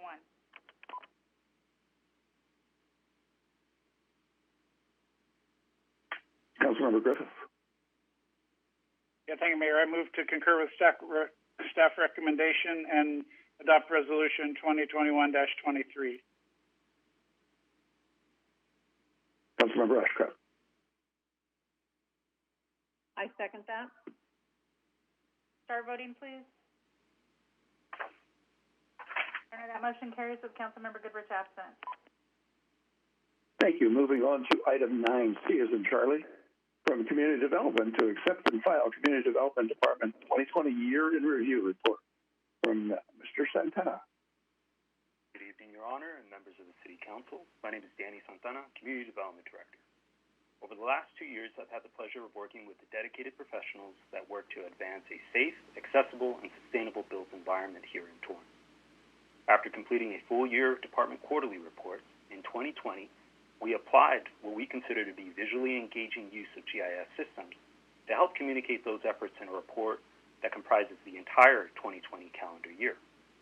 Looking forward, the department intends to present to the community and council an updated report during the first quarter of each subsequent year. With that, I'd like to provide you a quick tour of the contents of the department's first ever year in review. Next slide, please. After a brief opening statement from me and inclusion of the citywide mission statement, the report turns towards an overview of the various disciplines that comprise the department, as well as the public bodies we serve. Those include your honorable body, the City Council, and 4 citizen commissions. In 2020, CDD staff provided presentations at 18 City Council meetings and supported a combined 26 City Commission meetings. Although these public meetings comprise some of our evening obligations, next slide. This slide, apologize, I already covered this one. Next slide, please. This slide speaks to some of what our team members do during the workday, with over 10,000 permits during the calendar year across disciplines of building, engineering, environmental, and planning use. Next slide, please. The Permit Center also includes our partner departments of fire and finance, and collectively, we served 14,176 total customers in 2020. This is despite closing the Permit Center for 10 weeks at the onset of the pandemic. In addition to the customer volume served, I'd also like to note that many surrounding cities elected not to reopen their permits count. Rather than take this approach and better assist Torrance residents and businesses looking to invest in the city, CDD focused on a reopening plan that remained compliant with health officer orders and procuring hard-to-find but much-needed PPEs. Next slide, please. After deputizing a small set of designated staff to procure every bottle of hand sanitizer, cleaning supply, and box of face coverings we could find, we focused on engaging our staff with the development of a reopening plan. We discussed what kind of protective screen, size, height, shapes. We set up a test sample and obtained their feedback. We also incorporated several control measures and technology where we could. For example, the department incorporated a new self-check-in system that also assists with interior capacity control. Of the nearly 100 daily visitors to the permit center, 93% use either the QR code or self-check-in features and elect to wait outside or in their vehicle to maintain social distancing and limit potential exposure. Customers receive a text message to alert them of what counter station to enter into. The average wait is less than 10 minutes, and the average time spent within the permit center is less than 15 minutes. Also inside, face coverings are required for all staff and customers. Hand sanitizers are widely available, and we remain nimble for continuous, and I mean continuous, refinement to continue to address staff concerns. Next slide, please. This slide provides a detail as to the breakdown of the building permits process. Additions, tenant improvements, MEPs, these comprise the bulk of the requested permits during the calendar year. Next slide, please. From a community investment standpoint, reopening the counter was important as it helped over 5,000 residential-related permits and over 700 commercial-related projects be advanced, representing a total job valuation of $142,691,180 during the year. Of course, after permits are issued, projects require a number of inspections. By incorporating virtual inspections where possible and safety measures where not, the building inspections unit alone completed over 15,500 inspections. This last tidbit reflects what I like to call a leadership tag. Each division in this report includes either such a tag or a full-page spread to highlight one of the many special achievements for a particular unit and how they go above and beyond to serve our community. For an example of this full-page highlight, we need to look no further than the next slide, please. In 2020, building staff processed 247 solar permits. The combined 6,182 PV panels represent a potential 1.98 megawatts of locally and sustainably produced power in that year alone. That's enough to power over 1,600 homes for 1 hour. As we move forward, these types of systems look to be incorporating additional energy storage capacity. That will only help with making Torrance's built environment more resilient. Next slide, please. This is the engineering unit. What we call construction and excavation, or C&E permits, comprise the bulk of the nearly 1,500 public right-of-way permits. These also require a number of inspections. Next slide, please. In addition to managing a very busy public right-of-way for utilities, pipelines, telecoms, and the sort, the division also has an eye for private development to address missing street trees, uplifted sidewalks, and accessibility upgrades when there is an associated project nexus. Next slide, please. This is our environmental division. This unit represents the city's zoning enforcement division. Of the nearly 1,400 records they worked on, over 1,200 were associated with some element of property maintenance or zoning violation. Next slide, please. In 2020, 319 of those complaints were associated with alleged public health order violation. By applying an education-first approach, compliance was realized in the vast majority of situations after the first contact. Also, to simplify the various LA County health order industry appendices and best guide our staff and businesses out in the field toward compliance, members of the planning and GIS units assisted and routinely updated the preparation of back-to-business flyers to help guide our community and make sure that those were available on our COVID-19 website. Next slide, please.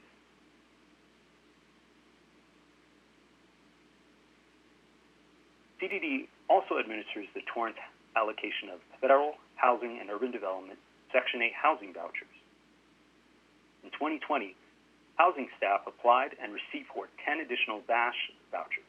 Those are intended to facilitate housing for veterans experiencing homelessness, and also applied and secured $344,000 in CDBG rental arrears assistance to help approximately 100 Torrance families with rent loss that they experienced during the pandemic.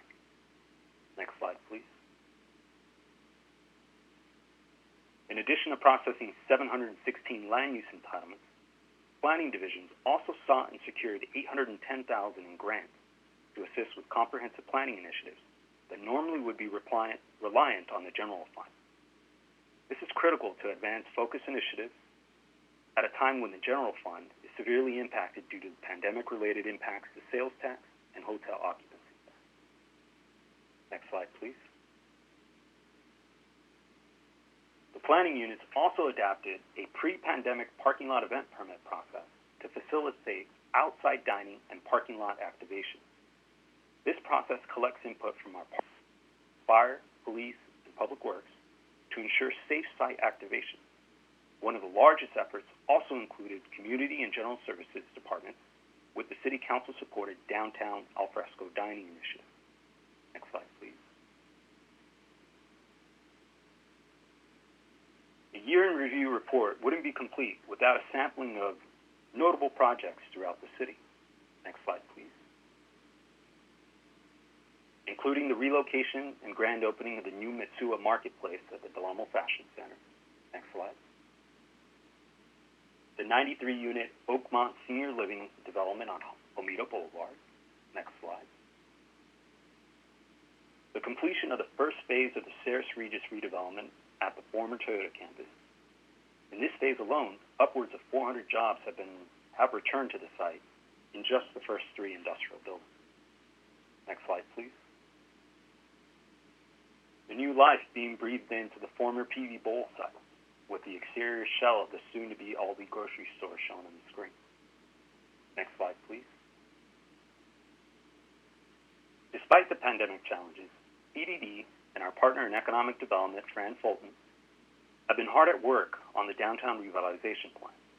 The alfresco dining, previously mentioned, gave us a unique insight as to the measures and programming that can be incorporated in the forthcoming downtown revitalization plan that is expected to be presented to your body this summer.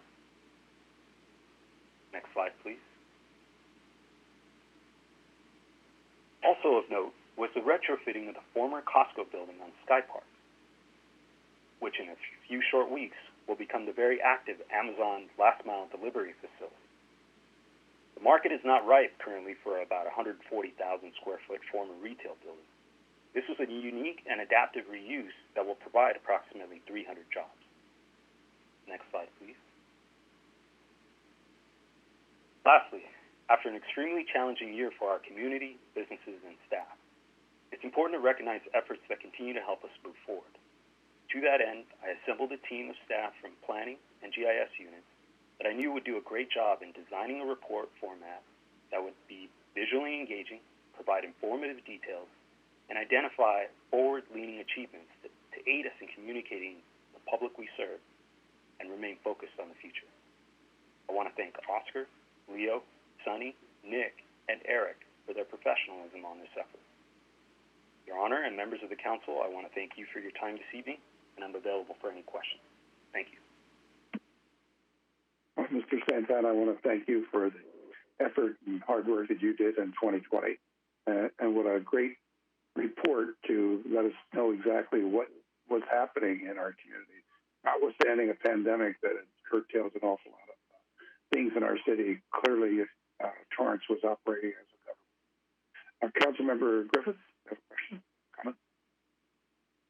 Yes, thank you, Mayor. It's really just all compliments for Mr. Santana and his staff on creating a wonderful report that really highlights an most challenging year and the work that his staff did in retrofitting and being nimble to reopen the permit center was almost, I would consider a miracle. I've had many people from the public reach out to me saying they needed to get stuff done.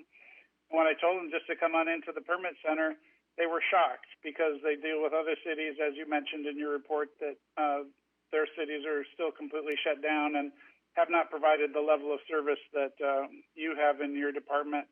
And the work that you and your staff have done has really been outstanding. The amount of work that you've actually processed is just phenomenal, and I couldn't be more proud of the work that you've done in that department in allowing the public to keep moving forward with their different projects and to serve them in a very, very safe and nimble manner as you have. So that's really all I wanted to do, was just express how really thrilled I am with the efforts you've done. Thank you. Thank you. Councilmember Chen. Thank you, Mayor. I too want to thank Danny, you and your department. I think the key message I took out of this report was an attitude of what does it take to get the job done, as opposed to why we cannot do it. And I think the last 12 months was very challenging as we slowly come out of this pandemic and start opening more things. I would encourage that the entire city, under the leadership of Mr. Shaparian, that we continue this attitude of looking forward and what does it take to make this work? What does it take to get this done? Do it right, and to help the community, as opposed to sometimes we go, we can't do this. I appreciate your whole department and the can-do attitude. Thank you. Thank you, sir. Any other questions, comments? We'll take a motion to accept and file.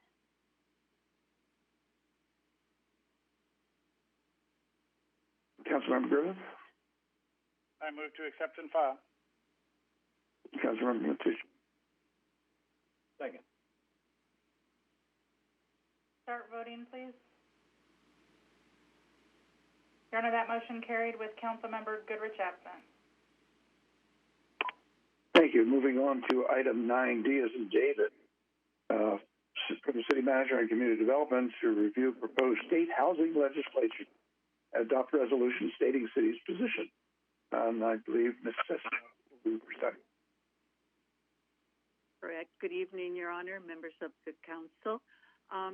We're going to revisit more housing legislation this evening. Next slide, please.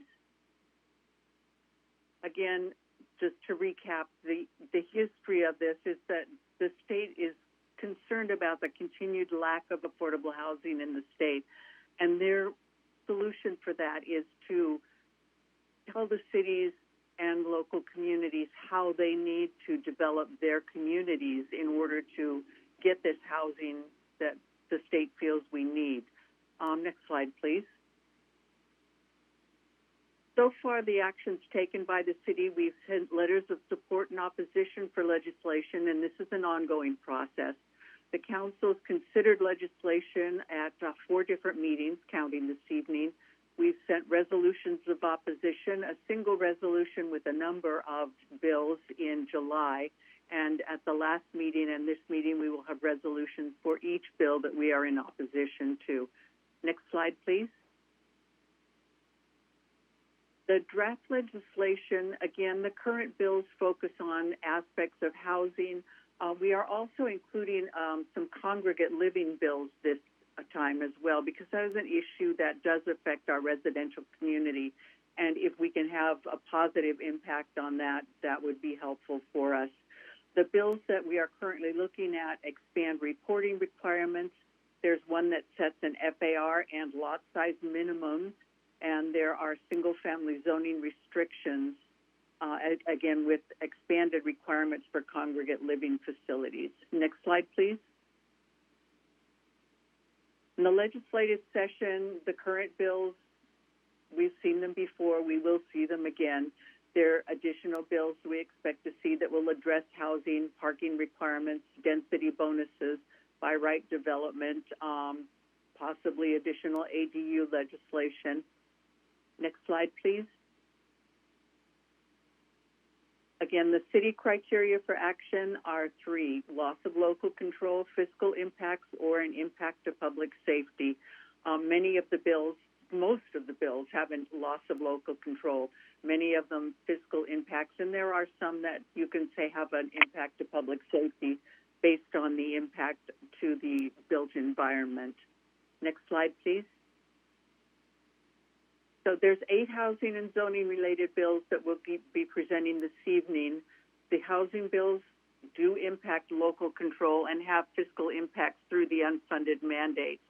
And again, the yearly changes to the existing legislation, jurisdictions have a really hard time keeping up with what's going on. We barely have time to implement last year's changes, and they're making changes to the changes that they made the previous year. So we never have a chance to catch up and to see if anything is really working, because it's a continual merry-go-round of changing legislation. Next slide, please. Again, the criteria for action, we've got 3 additional bills considered that are dealing with congregate care, and those bills have expanded insurance requirements. They deal with truth in advertising. There's one that provides funding for transitional aged youth housing.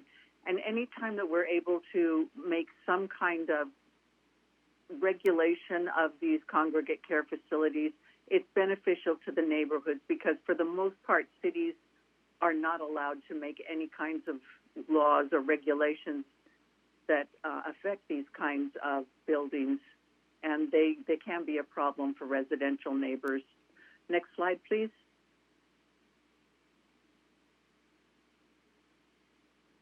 Again, the format will be the same as we've seen before. We've got 10 session bills. They'll have the author, a brief summary, impact, and recommendation. And I'll try and go through these quickly, because most of them you don't really need to hear a whole lot about. Next slide, please. This first bill makes findings encouraging local growth and boundaries, but the amendments proposed currently make no change in the meaning of the bill. We will monitor for additional changes because, again, you can never tell when they're going to make some changes that are impactful or gut an amend and have something completely different. So while there's no problem with this bill currently, we will be keeping an eye on it. Next slide, please. AB 500, again, is the same kind of situation as the previous bill. There's no change in the meaning of the bill with the current amendments, but we will monitor it to make sure that nothing else gets slipped in. Next slide, please. AB 571 is density bonuses, and it prohibits certain fees from being imposed on affordable units. At this point, there's other bills that have made the same kind of proposal, and it doesn't have a major impact. So we recommend that we continue to monitor this one. The fees that are imposed on the affordable units tend to be ones that are specific to the affordable units as opposed to general. The housing impact fees or inclusionary zoning fees. Next slide, please. AB 1322 is one that we strongly recommend opposing. This bill declares that housing is a statewide concern, which it is, and that this bill applies to charter cities, and it prohibits enforcement of single-family zoning provisions under certain circumstances. The circumstances that they've currently laid out in the bill will probably not have a big impact on Torrance, but that's not to say that they couldn't, and the impact of declaring that single-family zoning provisions cannot be enforced is problematic, I think, from our point of view. Currently, it's if you have over 90% single-family in your city, which we do not, or if you have things that would tend to exclude persons from being able to afford housing based on race or poverty. Again, we don't believe that we do at this point in time, but there's no telling how that can change and how that will be interpreted. So we believe that this one should be opposed. Next slide, please. 234, Wiener, is the Transitional Aged Youth Housing Program. It allocates funding for supportive housing for transitional aged youth.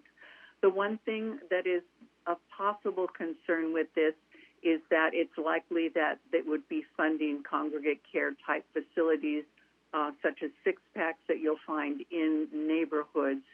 And we would like to be able to have a little more control on that. So we're going to monitor this, but by and large, this is a fairly good bill, and it doesn't impose anything on us. The only potential issue is, again, the impact to residential neighborhoods.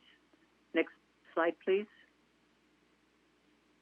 SB 477, this one it expands the reporting requirements for the annual report by quite a bit, and it also gives the power to Housing and Community Development at the state level to require changes to the report if they believe that the report is not correct.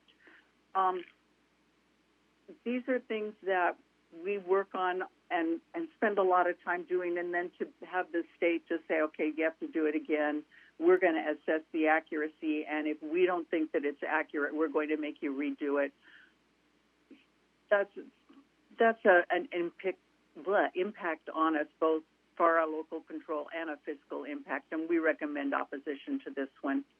Next slide, please. SB 478, again, Wiener. This one is for developments of 2 to 10 units. It establishes a minimum FAR of 1.5, which means that whatever the lot is, the lot size, the building on it could be 1.5 times the size of the lot. It also establishes a minimum lot size for cities that have not met their RHNA, which is probably most of us. The minimum lot size they have not yet specified. It has kind of a placeholder in there. Again, we oppose this. We think it impacts local control. There's a fiscal impact. And there's also the possibility of public safety impact based on the kinds of developments that could happen and what they would do to residential single-family neighborhoods. Next slide, please. 765 discusses accessory dwelling units. And this one, we believe, is going to be not a bad thing for it. It allows setbacks to be established as in the local ADU ordinance.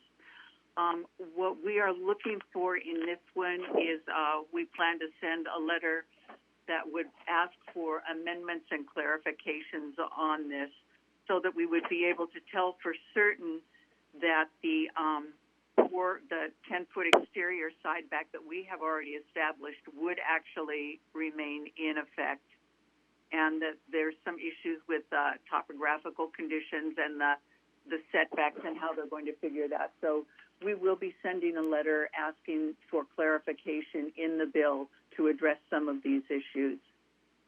Next slide, please. Okay, now we come to the two bills that have to do with congregate care facilities.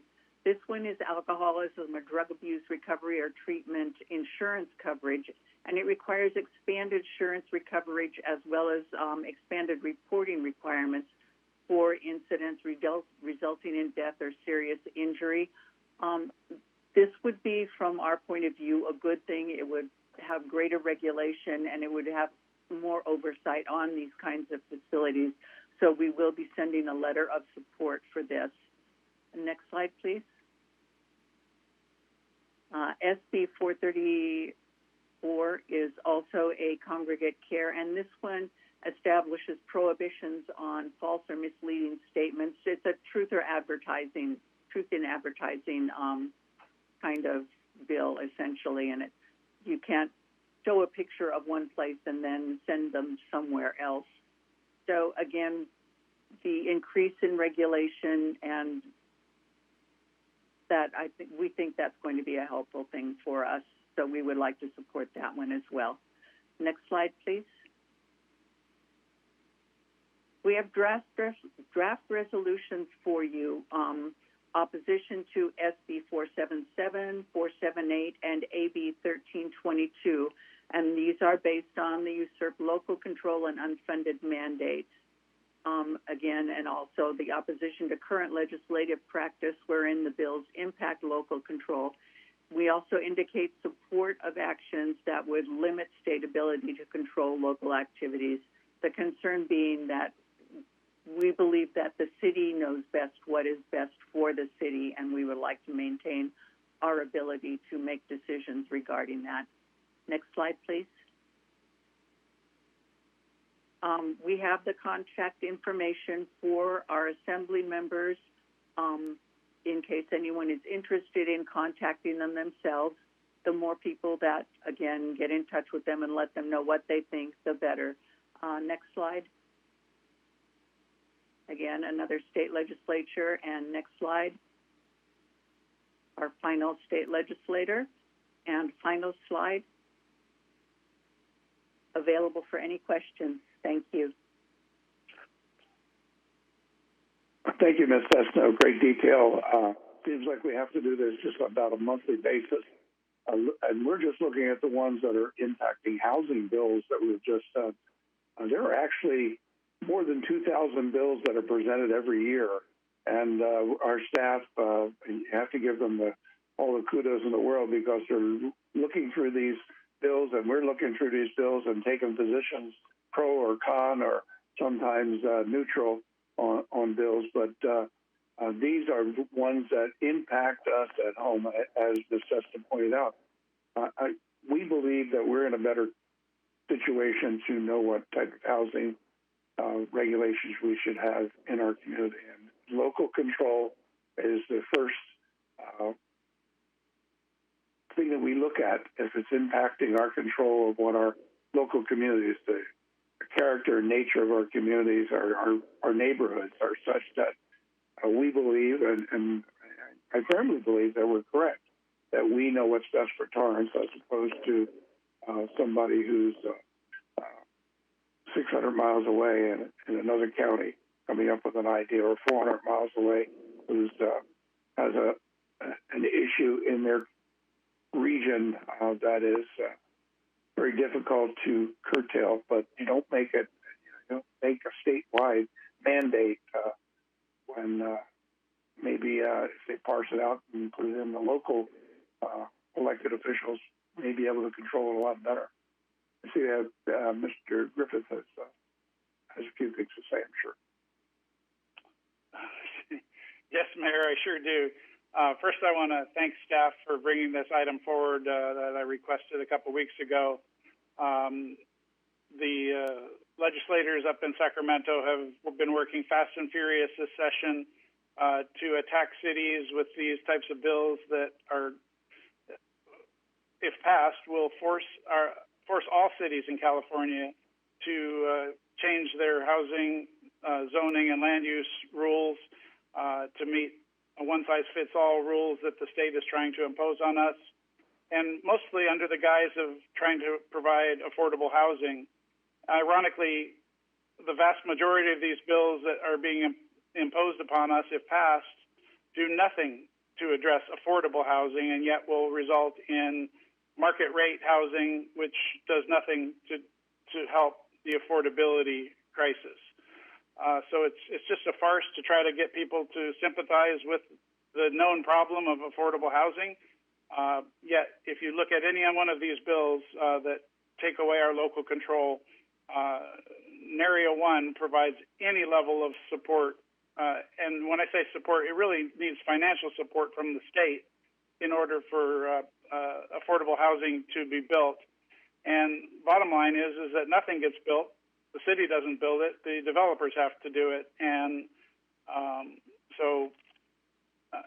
we might be able to change some of these things, but if the developers don't come, this stuff won't get built either. And that goes to the issue of our RENA numbers, which are ridiculously high. I've said this over and over. They're passing bills now that currently and previously there have been no penalties for cities who haven't met their RENA allocations, which are most cities. But there are bills now in the works that will force penalties upon cities, including some of the bills that were discussed here tonight. And staff did a fabulous job of presenting these bills and the impact on our city. I can't stress enough, and our council got a taste of that in our closed session tonight, about what some of these state bills can do to our community. And I can guarantee you that if some of these bills pass, most people in our community will be in absolute shock as to what the developers will start doing in our city, and there will be nothing that we can do to stop it. So we need the support of everyone to reach out to your state legislators to try to fight these bills. There is now groups who are well-funded to try to push these bills forward. We received a number of letters from people associated with those groups. You have to question when they're being funded, who is funding them and why. And one of the likely reasons that many of these bills are being pushed so hard is because the only one that are really going to benefit from the passage of these bills are developers. And clearly developers have a lot at stake here, and there's a lot of money in play.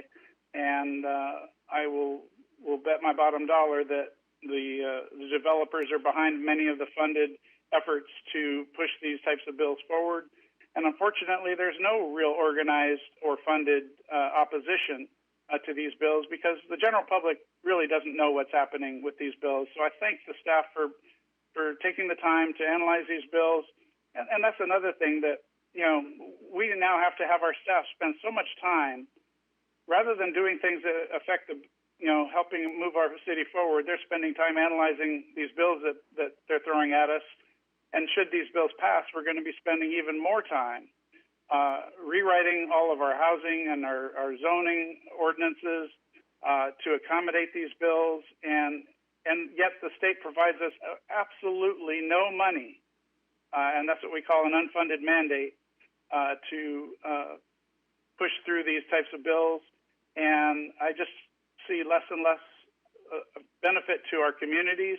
I've said it before, and I will sound the alarm again. These bills are some of the most damaging things that can happen to our community if we allow these to happen, and people need to be aware of what's going on. I also want to make a really positive shout-out to our Assembly member, Al Martucci. He just introduced this week a state constitutional amendment called ACA 7, which, if that were to pass, it will protect the rights of cities to manage their own land use and zoning, and basically it protects cities' rights to their local control. And I will be the first to be writing, and I certainly would request that the city come back with us once they've had an opportunity to see that bill.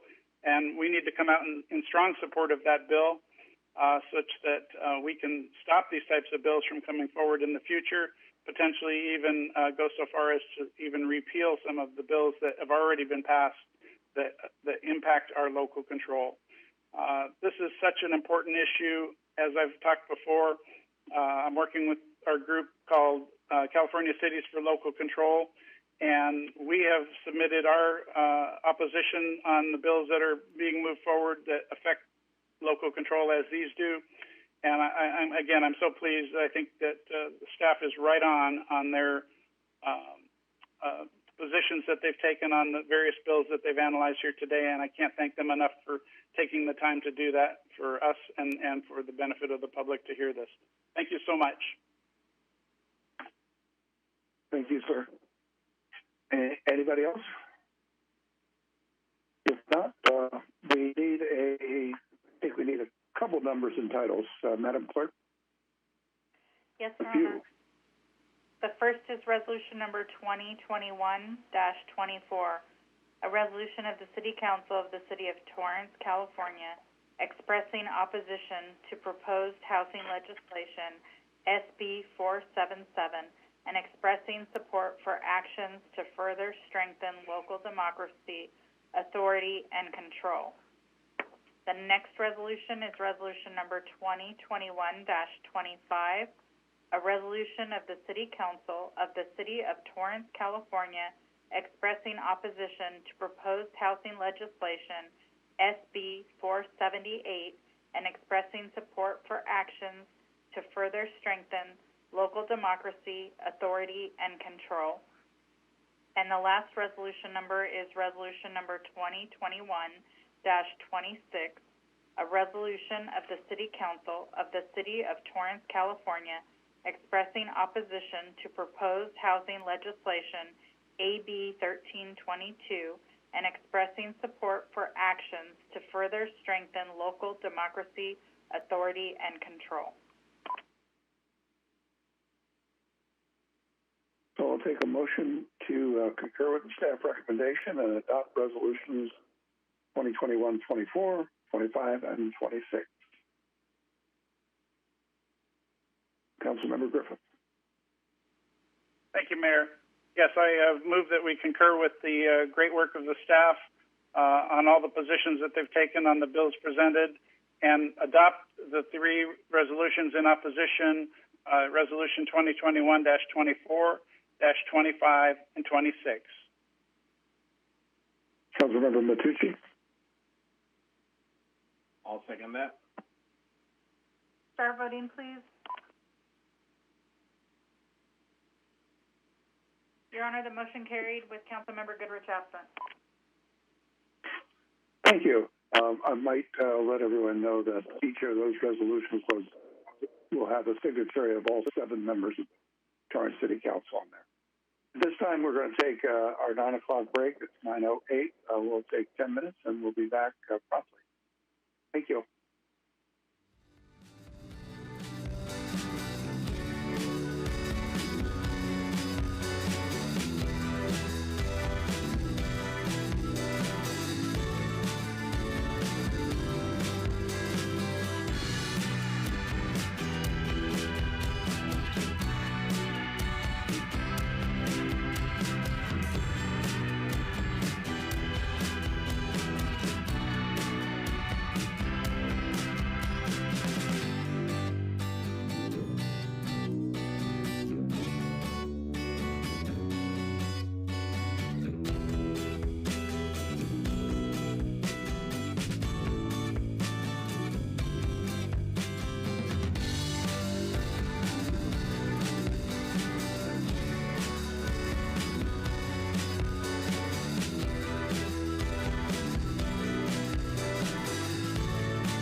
Okay, we're back from our short break. I call the meeting back to order, and we move on the agenda to item 9E as in Edward.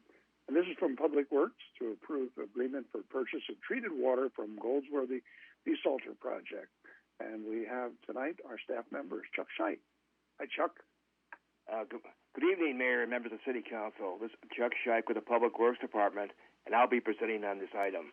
This is a recommendation of the Public Works Director that the City Council approve a water pricing agreement with the Water Replenishment District of Southern California for the purchase of treated desalinated water supplies from the Goldsworthy Desalter Project for an amount not to exceed $17 million for a 5-year period beginning on April 1st, 2021 and ending on March 31st, 2026, with an option to extend the agreement for a 1-2-year renewal option by the mutual consent of both parties.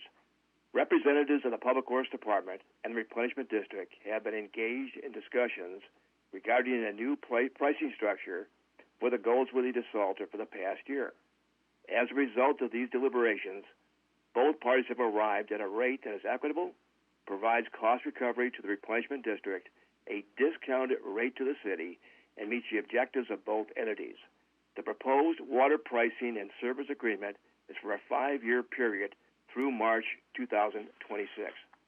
In the past, the city was required to subscribe a major portion of its annual groundwater pumping rights to operate the desalter. However, the Superior Court that oversees the groundwater judgment in the local West Coast Basin granted a petition by both the Water Replenishment District and the city to exempt the future use of the city's groundwater pumping rights for this purpose. This is extremely important since we will need all of these groundwater rights to support production from the new North Torrance Wellfield project. The new judgment also requires the city to pay the prevailing replenishment assessment to the Replenishment District, which is currently set at $382 per acre foot. This has been taken into account in establishing the new pricing agreements with the Replenishment District. The new proposed rate charged by the Replenishment District for potable groundwater produced at the desalter would be set at 90% of the Metropolitan Water District wholesale rate to the city. This would provide a 10% discount compared to the prevailing imported water rate from the Metropolitan Water District. Metropolitan's current rate to the Torrance is set at $1,104 per acre foot and adjusted in January each year. And the new pricing for the desalinated groundwater from the desalter would be approximately $994 per acre foot beginning in April 2021. The cumulative cost savings are estimated to be approximately $1.8 million through the initial 5-year contract period ending on March 31st, 2026, compared to the alternative of purchasing imported water from the Metropolitan Water District. Thank you. I'm available for any questions you may have. Thank you, Chuck. I'm certain we'll have a question or two. Councilmember Chen. Thank you, Mayor, and thank you, Chuck, for the report. I have a question, and it could be exposing some of my ignorance. I'd like to reduce water rates, and you mentioned about getting water rates lower as opposed to purchasing from the Metropolitan Water District. Is there any way possible that all households in the city of Torrance pay the same water rate regardless of where you live? Is that even remotely possible? You know what I mean, right? I mean, some of us live in a certain part of town. We have to pay, I believe in your report you will call that Metropolitan Water District rates. Yes, Councilman. I think you're referring to the fact that we have two different water entities in the city, and right. And this thing doesn't affect those who's in West Torrance, let's just say. No, it would not, because we do not serve water. That's served by the California Water Service Company, and their rates are regulated by the Public Utility Commission. So it's somewhat of a different process, and they have a different rate structure, unfortunately. So it's an impossibility that Torrance can ever have a common rate for all Torrance residents, regardless which geographic location you live in. Council member, it's not an impossibility, but it is a private entity that has the water rights for that area. And they've held those for a long period of time. We've gobbled up water companies through the years. We have about 80% of our city that we service. The issue would become, and we've discussed it at length years past. I see Councilwoman Ashcraft nodding her head because she knows. It would require us to purchase that from them. And to do that, we would have to ask every citizen throughout the entire city of Torrance to help pay to make your water rates a little bit lower. I don't want to be the guy going out there and asking people to vote for that, but it would be bonding, it would be indebtedness. There's lots of issues. It's not impossible. But one of the things that we pride ourselves on, and Chuck will back me up on this, is that our water rates, because of our well structures as well as our early involvement with the Metropolitan Water District, we get a discounted rate from them because we're one of the 13 original colonies that started the Metropolitan Water District, so we're a little bit cheaper in that respect. We also have the recycled or reclaimed water that we use and sell, and as part of this contract tonight, which brings our rates as an entity, the Torrance Water Department, are probably 50% less than some of our border cities, and perhaps even yourself living in West Torrance in the Cal Water Department. But is it impossible? No. Is it a long story? Absolutely. I suggest everybody, if you get 5 minutes to sit down with Chuck someday, he can explain water to you. He'll make you want to swim home because he knows water. Chuck, how many years have you been doing this? Quite a long time, Mayor. Over 40. So he's got a lot of institutional history on this. So it's not impossible, totally improbable. But, I look forward to going forward with that.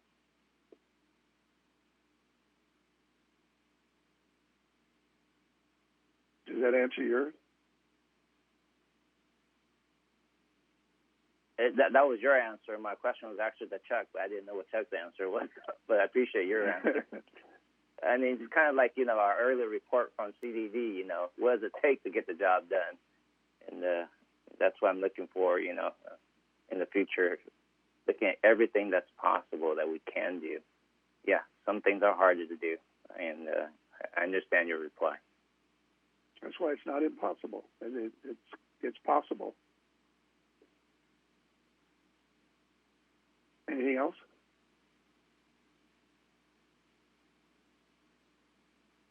No? Councilmember Griffin? Yes, thank you, Mayor. Thank you, Mr. Scheich, for your report. You and I have spent many a conversation on water, and I've enjoyed all the trips that you've taken us on to see all the water facilities, and it's been very, very educational and tremendously helpful to understand a complicated situation that water is. And I appreciate your response on my questions that are included in the supplemental on this item. And that brings me to my question of this new rate of $9.94 per acre foot. As you indicated in your response on the supplemental, our previous rate was only $625 per acre foot. So it's a pretty substantial increase. And even kind of somewhat more concerning is that it's really only 10% less than the cost of imported water. And I always thought that the water from the desalter was coming to us at a much discounted rate compared to imported water. And unfortunately, reading this, it doesn't sound like we're getting that great of a deal anymore. And I was wondering if you could expand on that a little bit and understand why it's increased so much from our previous agreement. Certainly, Councilman. The main reason is actually formerly we had to contribute or subscribe water rights, our groundwater pumping rights to the desalter, and that's the reason it was priced at that low level. With the North Torrance Wellfield development, we will need those water rights to pump that water. So quite honestly, it was a trade-off between our water rights and the lower rate. We are also the original project was intended to pay both operational costs and capital costs, and so originally our contract, this goes way back about 18 years ago, we only got a 6% discount. That was renegotiated about 12 or 13 years ago, but it was in exchange for use of our water rights to operate the plant. So it's really that trade-off, and those water rights are desperately needed to operate our North Torrance well field at full capacity. Now, what's the cost per acre foot from the water that's pumped for the North Torrance well field? Actually, rough numbers, it'll be about $550 per acre foot. And just in comparison, Metropolitan Water District is currently at $1,104 per acre foot. So it's a savings of about $550 an acre foot. So it sounds like using water from our North Torrance well field is a far better deal than using water from the desalter, although I know in both cases it's critically important to be less dependent on the imported water. How much control do we, obviously our intent is to use both the North Torrance well field and the water from the desalter, which we would still be required to depend on some level of imported water. What do you anticipate the imported water requirement to be after the desalter is at full capacity and the North Torrance well field is at full capacity? About how much left will we be dependent on the imported water? Yes, Councilman. Both projects will be about 50% currently we're 80% dependent on imported water. That will cut us to about 50%. And in addition to that, we have our Van Ness well field, which is being planned right now in preliminary design, and that's about 3 or 4 years away. But with that project and a possible brackish desalter facility being developed by the Water Replenishment District, we should reduce our dependence to 20 to 25%, currently from 80%. So it'll be a major change for us.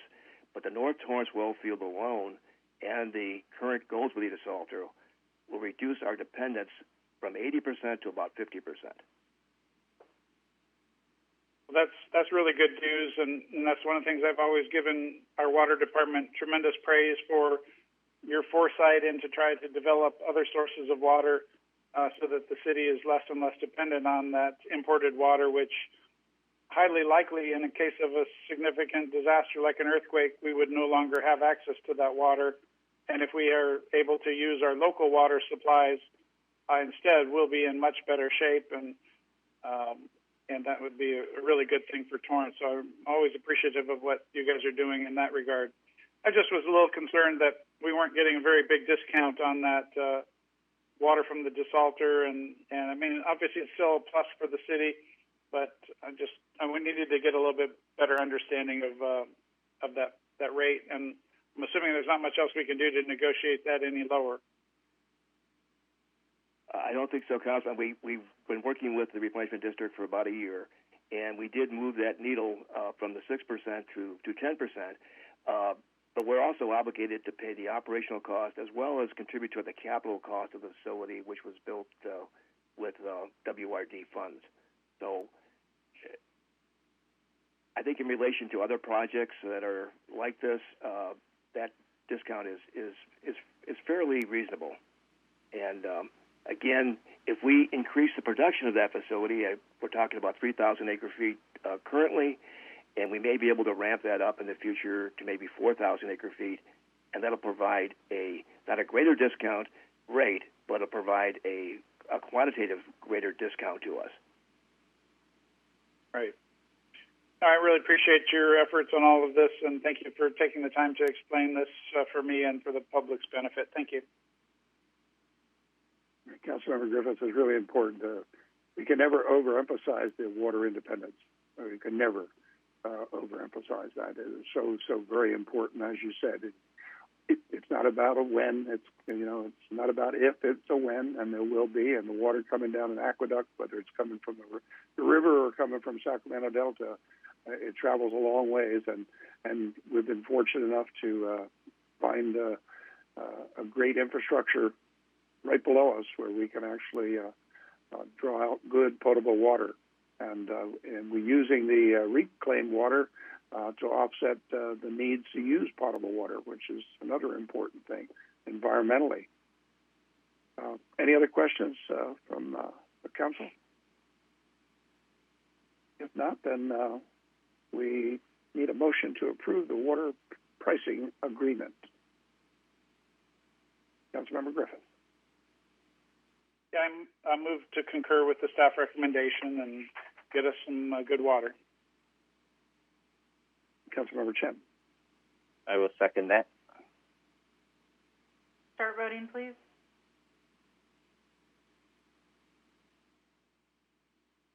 Your Honor, that motion carries with Councilmember Goodrich absent. Okay, that takes us to item 9F as in Frank, from the City Manager's Office to accept and file update report on the city's efforts in addressing homelessness in Torrance from our city staff. Thank you, Your Honor. Good evening, Honorable Mayor, members of City Council. Viet Huang with the City Manager's Office. At the most recent City Council meeting, Councilmember Kalani, with concurrence from City Council, requested that staff prepare an update on the city's efforts related to addressing homelessness. This evening, Zolma Gent, also with the City Manager's Office, and I will be presenting the update. Additionally, Valerie Hernandez, our outreach worker and housing navigator that the city has retained through a contract with Harbor Interfaith Services, will be saying a few introductory words. For the purposes of this report this evening, Honorable Mayor and members of Council, staff will be covering updates that have taken place since staff last provided an update to City Council on November 10th of last year as part of staff's recommendation to retain an outreach worker. And Zolma and I wanted to start with an update on Martin versus the city of Boise. And this is in an area where the city consistently receives questions from the community. Thank you to City Attorney Patrick Q. Sullivan and Deputy City Attorney Della Thompson-Bell for helping us write this portion of the update and for their ongoing legal analysis of implications related to this case. If we can all get on the same page, we'll start off with a little background of Martin versus the city of Boise. And that is to say, in 2019, the Ninth Circuit Court of Appeals ruled that enforcing local laws that prohibit camping and sleeping in public when no sleeping space is practically available in any shelter violates the Eighth Amendment, which protects against cruel and unusual punishment. That same year, the city of Torrance joined a coalition of 33 California counties and cities on an amicus brief asking the United States Supreme Court to review Martin versus Boise. The amicus brief sought clarification on standards adopted by the Ninth Circuit Court of Appeals. In a report to City Council on October 29th of 2019, City Attorney Patrick Q. Sullivan noted that the city has several ordinances that deal with matters relating to homelessness, and that it is the city attorney's opinion that the ordinances are not enforceable due to the Martin versus Boise case. The city attorney noted that until Martin versus Boise is overturned by the United States Supreme Court, the city of Torrance is bound by that case, which is to say that existing ordinances or any new ordinances must comply with the case and would require the city of Torrance to obtain at least 226 beds at that time, which represented the Torrance results of the 2019 homeless count, or 322 beds now, which is based on the 2020 homeless count. As an update to this matter, the United States Supreme Court declined to hear the case and remanded it back to the United States Circuit Court of Appeals, meaning that the Ninth Circuit Court's holding in this case stands. In February of this year, the city of Boise announced it reached an agreement in this case. The settlement requires that the city of Boise not ticket or arrest people experiencing homelessness for sleeping outdoors when no shelter beds are available. Additionally, the city of Boise announced $1,335,000 in preventing homelessness, including a third of that which would be dedicated to overnight shelter space.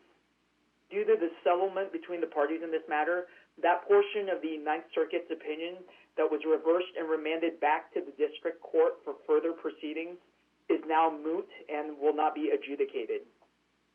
To wrap up this first section of staff's update to City Council, The city attorney's office and the city manager's office have ongoing concern regarding two specific areas. First, that the city does not have the requisite number of shelter beds available to even consider enforcement. And second, the city attorney's office has noted concerns regarding the constitutionality of the city's anti-camping ordinances in light of more recent case law. Moving forward, as part of the homelessness plan that Zalma will address a little bit later in her presentation, staff will include action items related to reviewing the city's ordinances, and that will be done as an interdepartmental approach and include the city manager's office, city attorney's office, and the police department. Additionally, as part of the homelessness plan, it will also address action of conducting an assessment of possible shelter options for those experiencing homelessness in Torrance. A second key update that staff is providing tonight relates to the outreach worker. On November 10th of last year, with partial funding from the South Bay Cities Council of Governments, City Council approved the city entering into an agreement with Harbor Interfaith Services to provide an outreach worker for homelessness services for a term of 18 months. On February 1st of this year, we're pleased to announce Valerie Hernandez of Harbor Interfaith Services joined the city's efforts related to addressing homelessness as our dedicated outreach worker. Staff wanted to focus this update on the metrics that we've actually developed to measure the effectiveness of this outreach program. Our thanks to neighboring cities who helped us identify key measurements based on their actual experience with retaining an outreach worker. In the City Council agenda item that accompanies this presentation, Attachment B highlights the measurements established for the outreach worker, and staff wanted to take a moment to review with City Council and the community these measurements of progress. We'll put up a slide right now so that the community can actually follow along. At the top of this document, you'll notice something that's referred to as light touch outreach.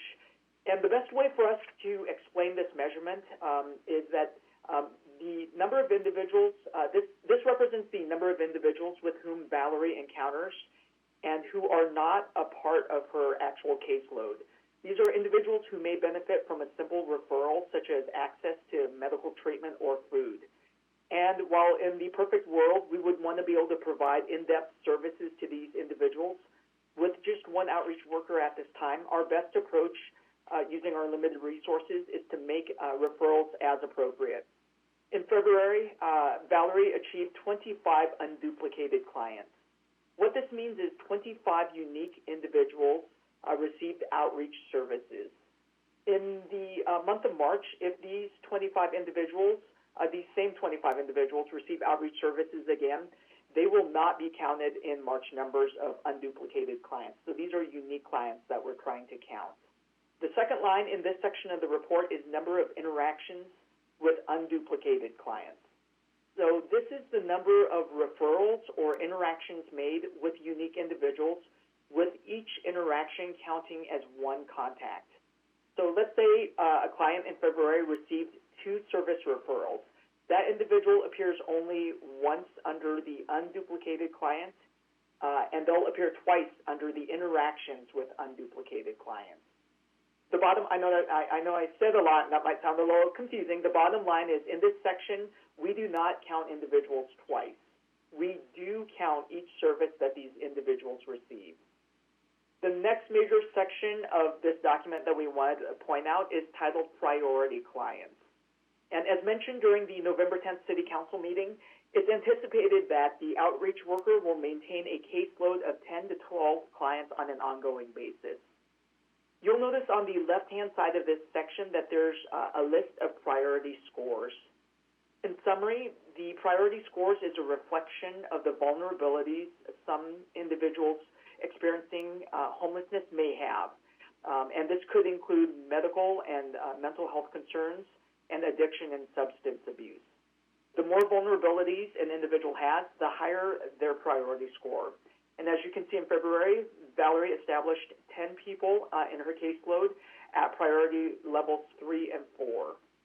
Zalma Gent will explain in just a few moments how these individuals are identified for service in collaboration with our own police department. The goal of those being served as priority clients is to eventually achieve housing. And so the path to achieve housing is what this next section is about, which is titled Documentation and Benefits Enrollment. The number in the documentation ready category are individuals who Valerie has assisted in obtaining necessary documentation that would allow them to apply for housing and income assistance programs. So when I talk about documentation, this could include things such as California identification, a social security card, sometimes a birth certificate. And as a note, the pandemic has made this exceedingly difficult to do, with agencies having limited hours and having been impacted by operations for having been closed periodically over the last 12 months due to the pandemic. In addition, as Valerie recently taught me, in working with one of her clients last month, the client was actually born in another state, which did require some legal assistance in obtaining the birth certificate from another state. So that's yet another layer of complexity that can make getting document ready difficult. The DPSS enrolled category tracks individuals who are document ready and are now eligible to apply for benefits through the Department of Public Social Services, better known as DPSS. This could include Medi-Cal, CalFresh, and General Relief. Being document ready and being DPSS enrolled are critical steps to helping individuals be housed, as documentation and some type of income are typically required to be eligible for housing programs. Next slide, please. In this final category of the measurements we've identified for our outreach worker program, you'll see what we refer to as program placements. And I'm going to start with the first two categories. If we really think about what the outreach worker is trying to attain, it really is the first two categories within program placements. And I'll start with the interim housing referrals made and attained. This measures what would be for instances where individuals are referred and placed in the emergency shelter. For example, a shelter stay for a few days during inclement weather. This category also could include transitional housing, where the stay may be a little bit longer, maybe a few months, with the goal to eventually find a referral that could be made to stable or permanent housing. Right underneath it is the category of stable or permanent housing referrals and placements. And these are instances where individuals are placed into permanent supportive housing programs. It may also be for instances where individuals start in the transitional housing program and they're on a clear path to achieving permanent supportive housing. In February, Valerie achieved 2 placements, which is what's reflected on this document, and we wanted to share with you the stories behind the numbers, behind these 2 placements that you see on this report. The first person was experiencing vehicular homelessness, and we were notified of this individual from a member of the community submitting an LA HOP request, which Zalma will explain in just a little bit. This individual, through her own initiative, actually achieved full-time employment, and this is where Valerie connected with her. Valerie was able to get her connected with Rapid Rehousing, which provides rental assistance for 3 to 6 months. During this time, the client will also be partnered with a caseworker who will assist this client to go from Rapid Rehousing into a permanent supportive housing program. The second placement that Valerie achieved is a client who was living in a space not meant for habitation. Through the assessment process, Valerie connected this client with recovery housing with funding that was actually made available as a result of the COVID pandemic. This program provides subsidized housing for 12 to 18 months, during which time the client will work with a caseworker and eventually work towards permanent housing. The other categories that we have in this section are referrals that Valerie may make depending on the specific needs her clients may have. For example, if it's a veteran, there may be veteran-specific housing that is available. And as you heard earlier from the presentation from Dani Santana, Community Development Director, the city's housing office was able to obtain 10 additional VASH vouchers, which are specifically dedicated for veterans housing. And even though the city does not currently have safe parking in the city, we're aware of potential safe parking that may be funded by the county and may become available in the region. And so that's an example of programs that Valerie may be able to make a referral for safe parking to. There's also substance treatment, mental health and medical services, and food referrals that are other measurements within this category. Finally, staff will continue to work with Harbor Interfaith Services to update this report on a monthly basis, and we will bring it back to City Council as a part of our quarterly updates so that the community can be aware of the progress the city's homeless outreach program is making. At this point, I'm pleased to introduce Valerie Hernandez from Harbor Interfaith Services, who will say a few words to introduce herself to the council and the community. Valerie, you're now unmuted for your remarks. Thank you, Via, for the introduction. Good evening, Honorable Mayor and members of City Council. My name is Valerie Hernandez, and I am the City of Torrance Outreach Housing Navigator. I started my partnership as an outreach worker with the city on February 1st. One of my major essential duties and responsibilities as an outreach worker is to build relationships and establish trust in order to make my clients more objective to accept services. I also complete an acuity score and assessment for each client that I come in contact with. An acuity assessment is a test to assess the vulnerability of a health concern of unhoused individuals that assist me in determining the service they require. Once I complete the acuity assessment, I begin the process of assisting the client in obtaining essential documents such as birth certificates, IDs, security cards, and other important documents. Having the documents will make it easy on the client to obtain any type of services. I also work with families experiencing homelessness and refer them to obtain medical treatment, food, or other available services. In addition, I will continue to work with the city staff in the development of the Torrance Homeless Plan and enter all the data for creation of the outreach metrics. I continue to maintain a consistent caseload and collaborate efforts with the Torrance Police Department. As I continue to familiarize myself with unhoused populations, I participate in ride-alongs with the community lead officers and respond to referrals made by the police department. One of my main focuses is to establish an initial priority list of intensive services of at least 10 unhoused individuals. I also meet up with Torrance Police Department, community lead officers, and city manager staff every month with brief meetings on various clients and chronic cases.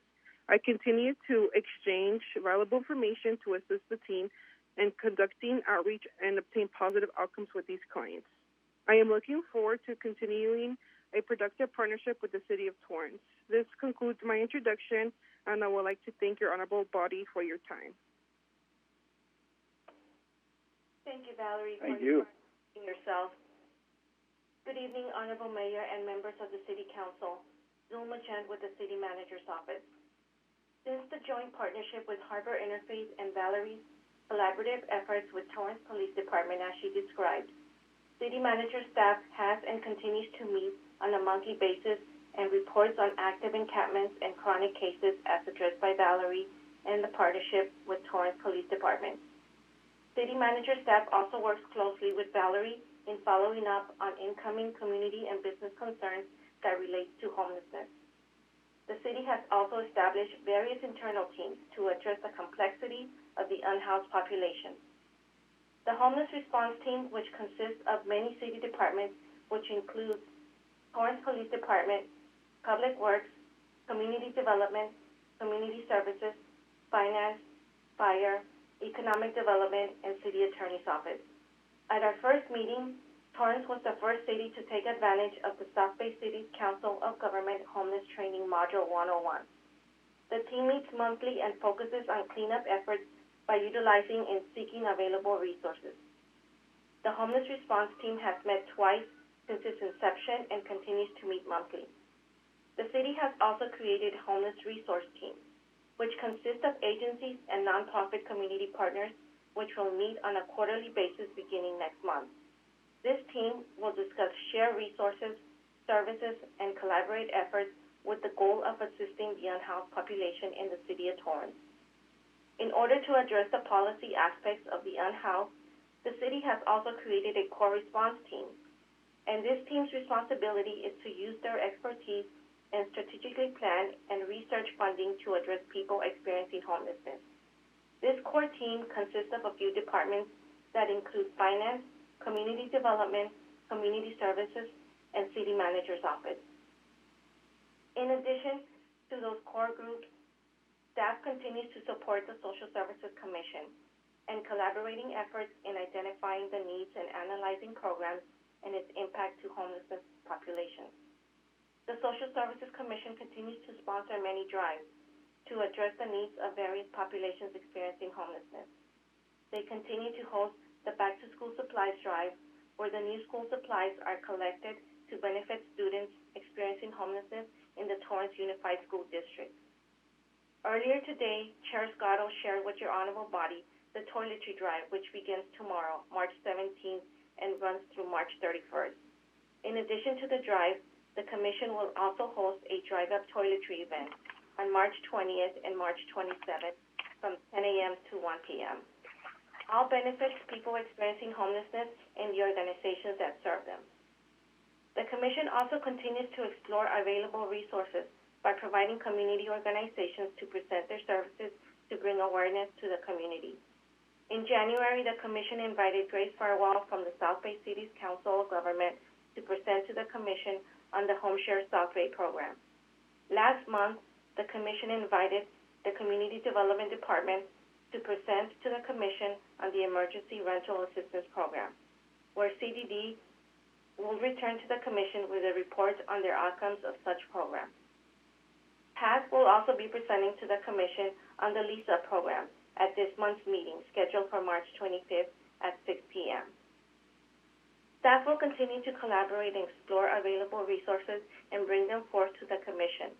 As always, the community is invited to participate in these public meetings. Lastly, City staff continues to work on the homeless plan and is looking forward to scheduling additional listening sessions with targeted community groups, including businesses, faith-based organizations, and homeowners associations. Staff plans on bringing the plan back to Council for adoption in June of 2021. In addition, staff continues to update the City Homelessness Response page with available resources to the community.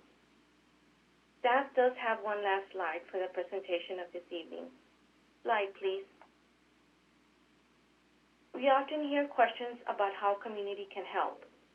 In addition to participating in the Social Services Commission's toiletry drive, staff would like to strongly encourage the community that when they do see someone experiencing homelessness, to please use the LA Hub portal, which is the county's online resource that allows the community to make an outreach request. The portal can be found at www.lahub-hub.org. As Viet mentioned earlier, one of the success stories was referred to Valerie from the LA Hub request portal. In conclusion, City Manager staff would like to acknowledge and thank all of our partners for their continued collaborative efforts and support. These partners include the Torrance Police Department Community Lead Officers, Grace Farwell and Laurie Jacobs from the South Bay City Council of Governments, Nancy Wilcox from the South Bay Coalition to End Homelessness, Brianna, Tahia, Cherie, and Valerie from Harbor Interface, and thank you for all being part of Team Torrance. This concludes staff report, and staff is available for questions. Thank you very much. I'm sure we have a number of questions. First up will be Councilmember Matucci. Thank you, Mayor. Thank you, Zulma, Viet, Valerie. You guys are awesome. I got to meet Valerie, I think it was a few weeks ago.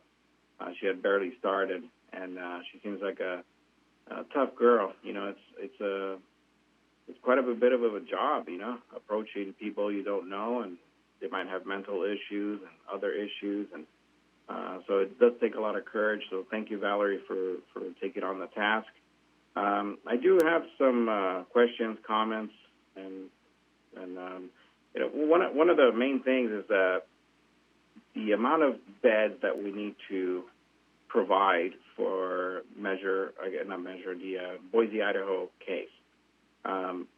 My understanding it was a percentage of those that are actually on the streets. Which, looking at the numbers, I'm sorry, I had to make some notes because there's a whole bunch of numbers here. In 2016, we had 107 total. 2020, we have 322. That's 300% increase in homelessness over a span of, 4 years. This is a priority one situation. I think if we don't do anything, we are going to end up looking like downtown LA. Now, in 2020, there were 55 individuals that were in cars, 88. Now, this is the list off of the website. 88 were in vans, and 51 were in RVs. The RVs, which leads me to believe that we're not enforcing the RV ordinance, because they wouldn't be there unless they're parked in private property, I would imagine. Now, there's 54 that were to be on the streets. I would assume sleeping bags rolled up in blankets. 13 of them were in tents, and 8 were in makeshift shelters. I would imagine tarp over some boxes or something. I don't know. So in other words, about 75 were outdoors. According to the Boise, Idaho case, because what I'm trying to get at is we obviously need to do a shelter. I don't think we have an option. If we do have an option of contracting out, I don't think there's enough beds out there. So I hope that by the June plan, when it comes around, that it does include a shelter. Not because I necessarily, I'm all excited about putting a shelter, but I think if that's the only way we can get these individuals off the streets and into a shelter getting help, then so be it. Then that's what we need to do. Okay, so a shelter's not going to help if they have an RV. So I would assume in the plan we're going to have to talk about safe parking spaces, which, I hear both sides of the story. It seems like there's, people say that they love them, they're great. Some hate them because they create other issues.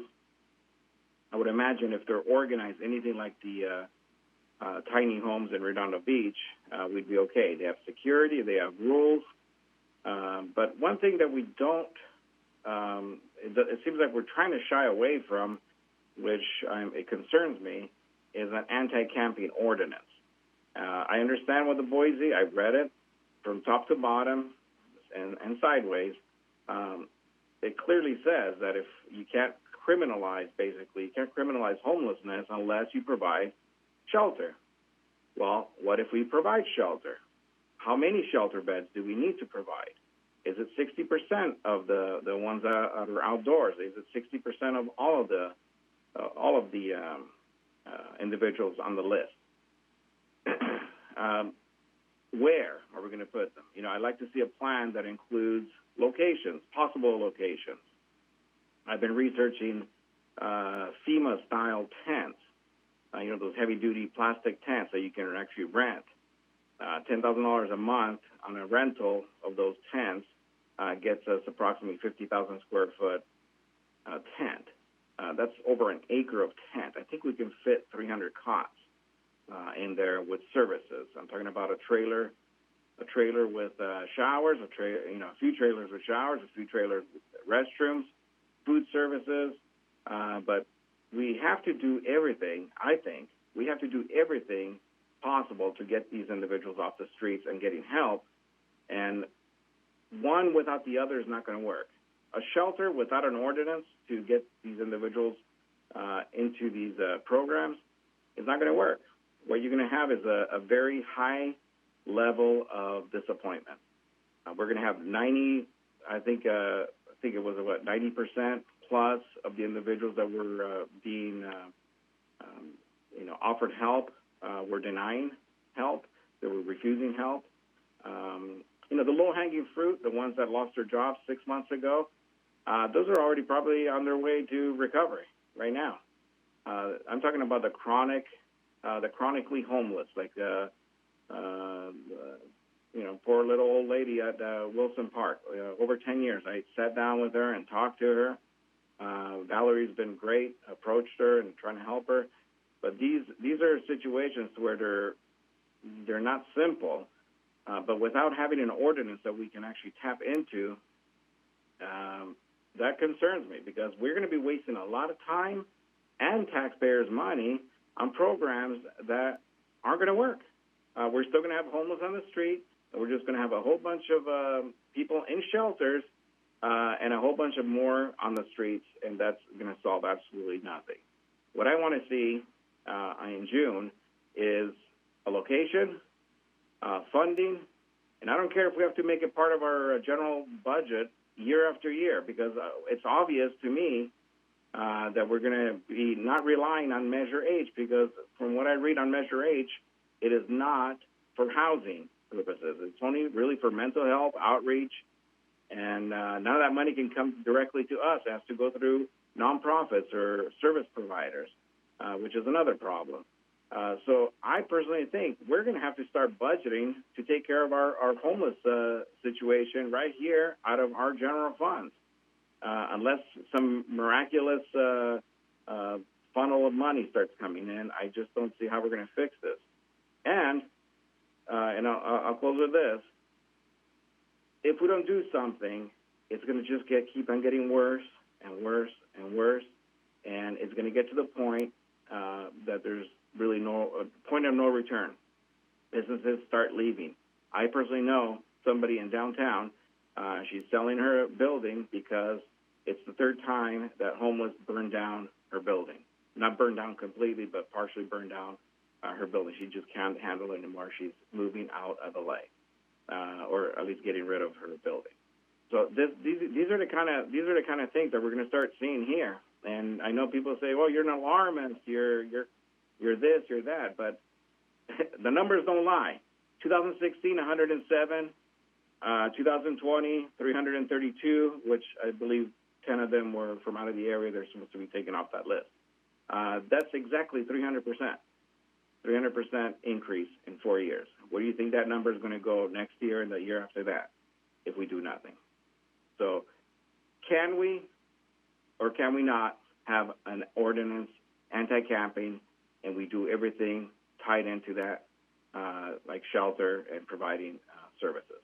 Can we have anti-camping? And this is Patrick Sullivan, the city attorney. Just to address that, yes, it just has to be compliant with Martin versus Boise. The problem with Boise is that there is no final interpretation of what Boise actually means.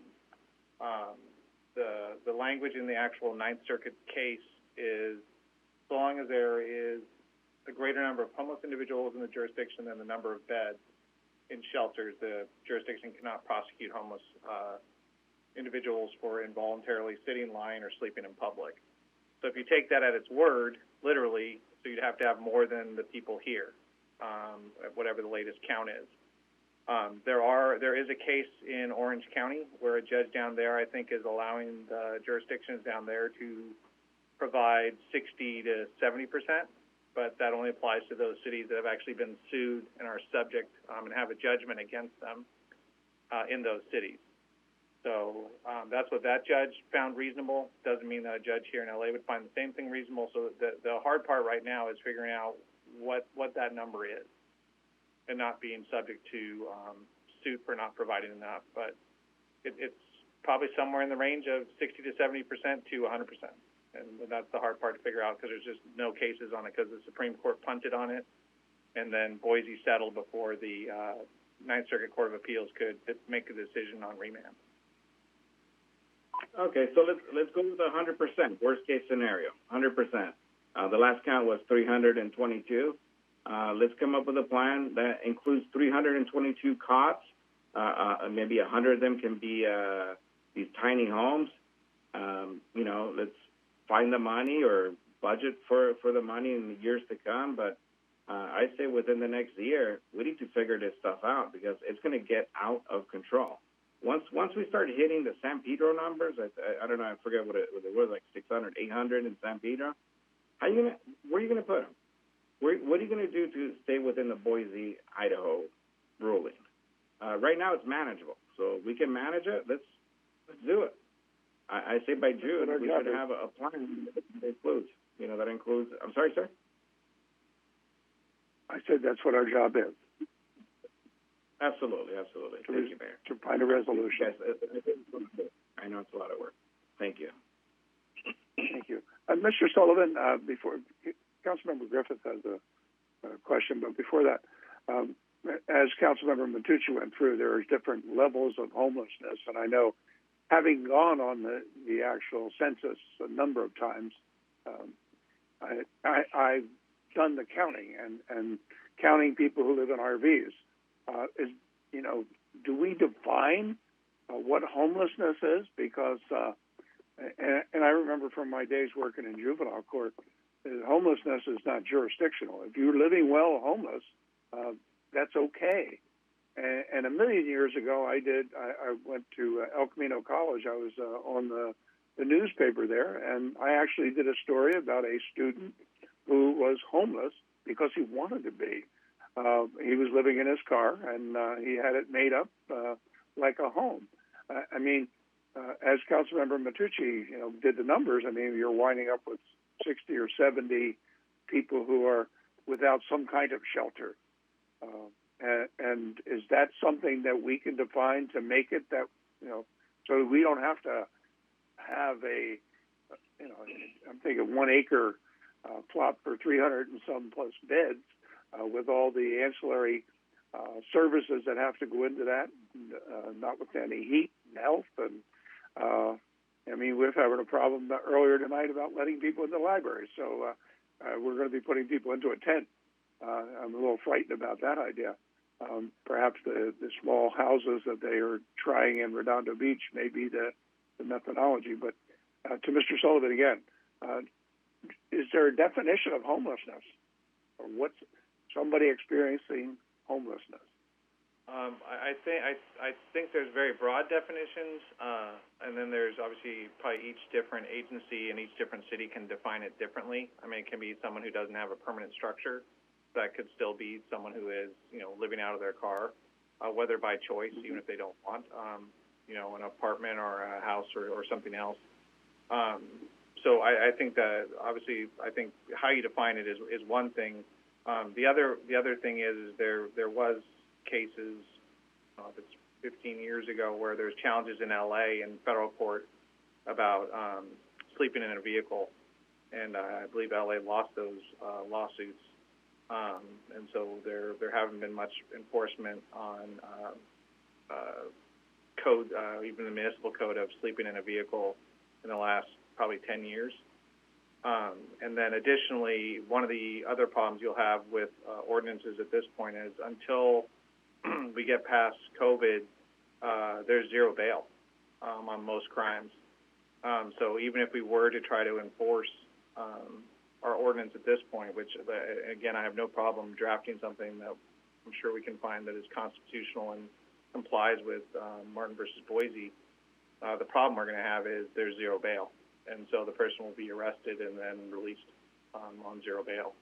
So there's not going to be the pre-COVID times of arresting someone and placing them in a jail. It's like what we've been dealing with, with like the catalytic converter thefts and stuff. The person gets arrested and goes right back out. Or that one case up in Northern California, I think, where a guy stole 5 bicycles in one day. He just kept getting released on zero bail. So that's another issue. I think that the council may want to kind of exert their pressure on going forward. I know they're already trying to exert their pressure on housing bills, but safety is another one. Obviously, there's always a balance between, minor crimes and community impact. But sometimes if there's enough minor crimes, it leads up to a pretty big community impact. That's something we may want to consider when we go forward, when we come back in June, is what we can do as a council. Councilmember Griffith. Yeah, thank you, Mayor, and thank you to staff for your report. Very comprehensive.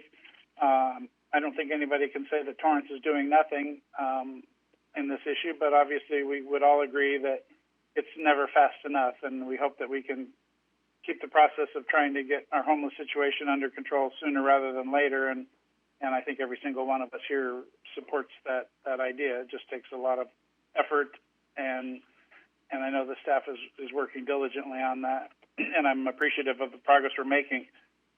All homelessness is bad, and whether you're living in your car or what, and kind of in line with kind of what Councilman Matucci and the mayor were saying about, I think most people in our community feel that the worst homelessness is the people who are living unsheltered in tents and cardboard boxes, on the sidewalks and in the streets.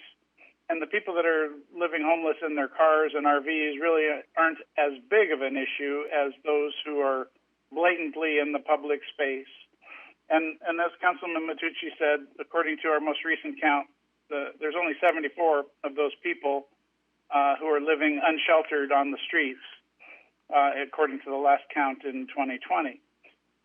So if we were to make a policy that says we will only enforce against those homeless who are, an anti-camping ordinance that we will only enforce for those who are living unsheltered, and by our count, that's only 74 people, and could we, and I know your logic versus legal is going to probably not give me the answer I want to hear, but it would make a lot of legal or logical sense to me that says, well, if we're only going to enforce the ones that are out on the street, then we should only need to have to provide beds for those to meet the spirit of the Martin versus Boise case.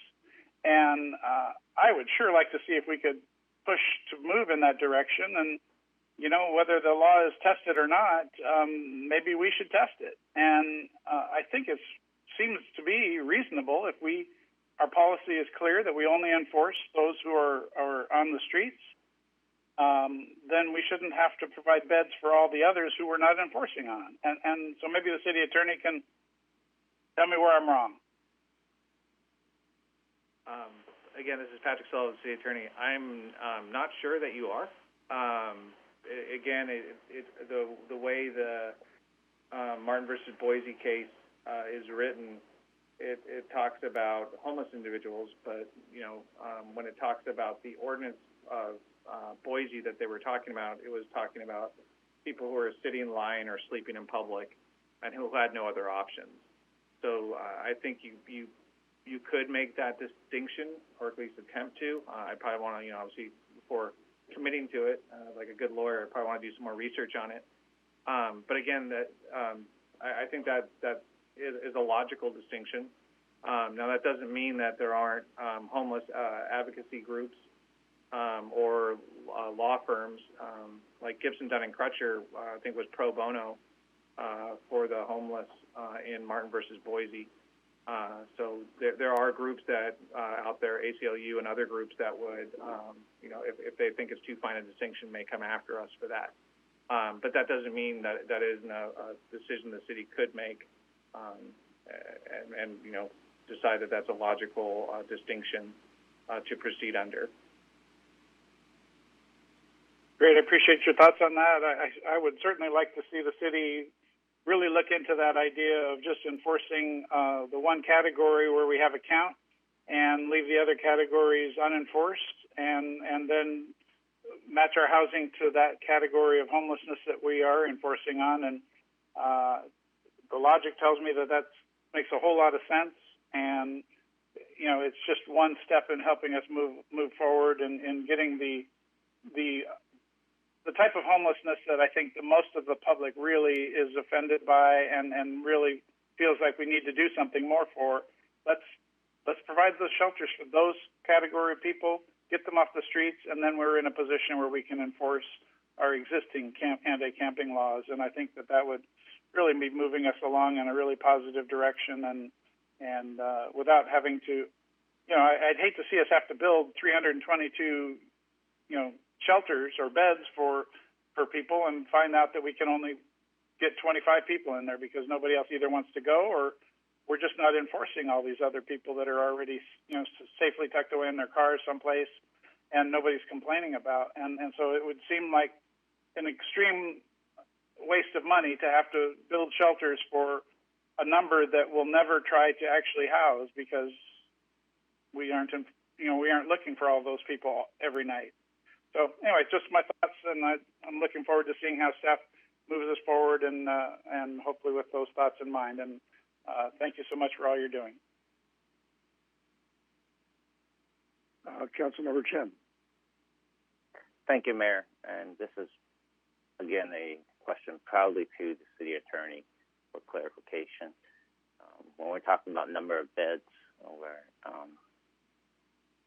the beds doesn't have beds or shelter. It doesn't have to be within the boundaries of Torrance. So as Councilman Griffith just said, we don't want to overbuild. It's like efficiency is just in time. We just want just enough. It could be that there are some cases where if we have a contract or agreement with a certain hotel, motels, like right now I know there are things like Project Room Key or things like that, so that, you want to make this as temporary as possible.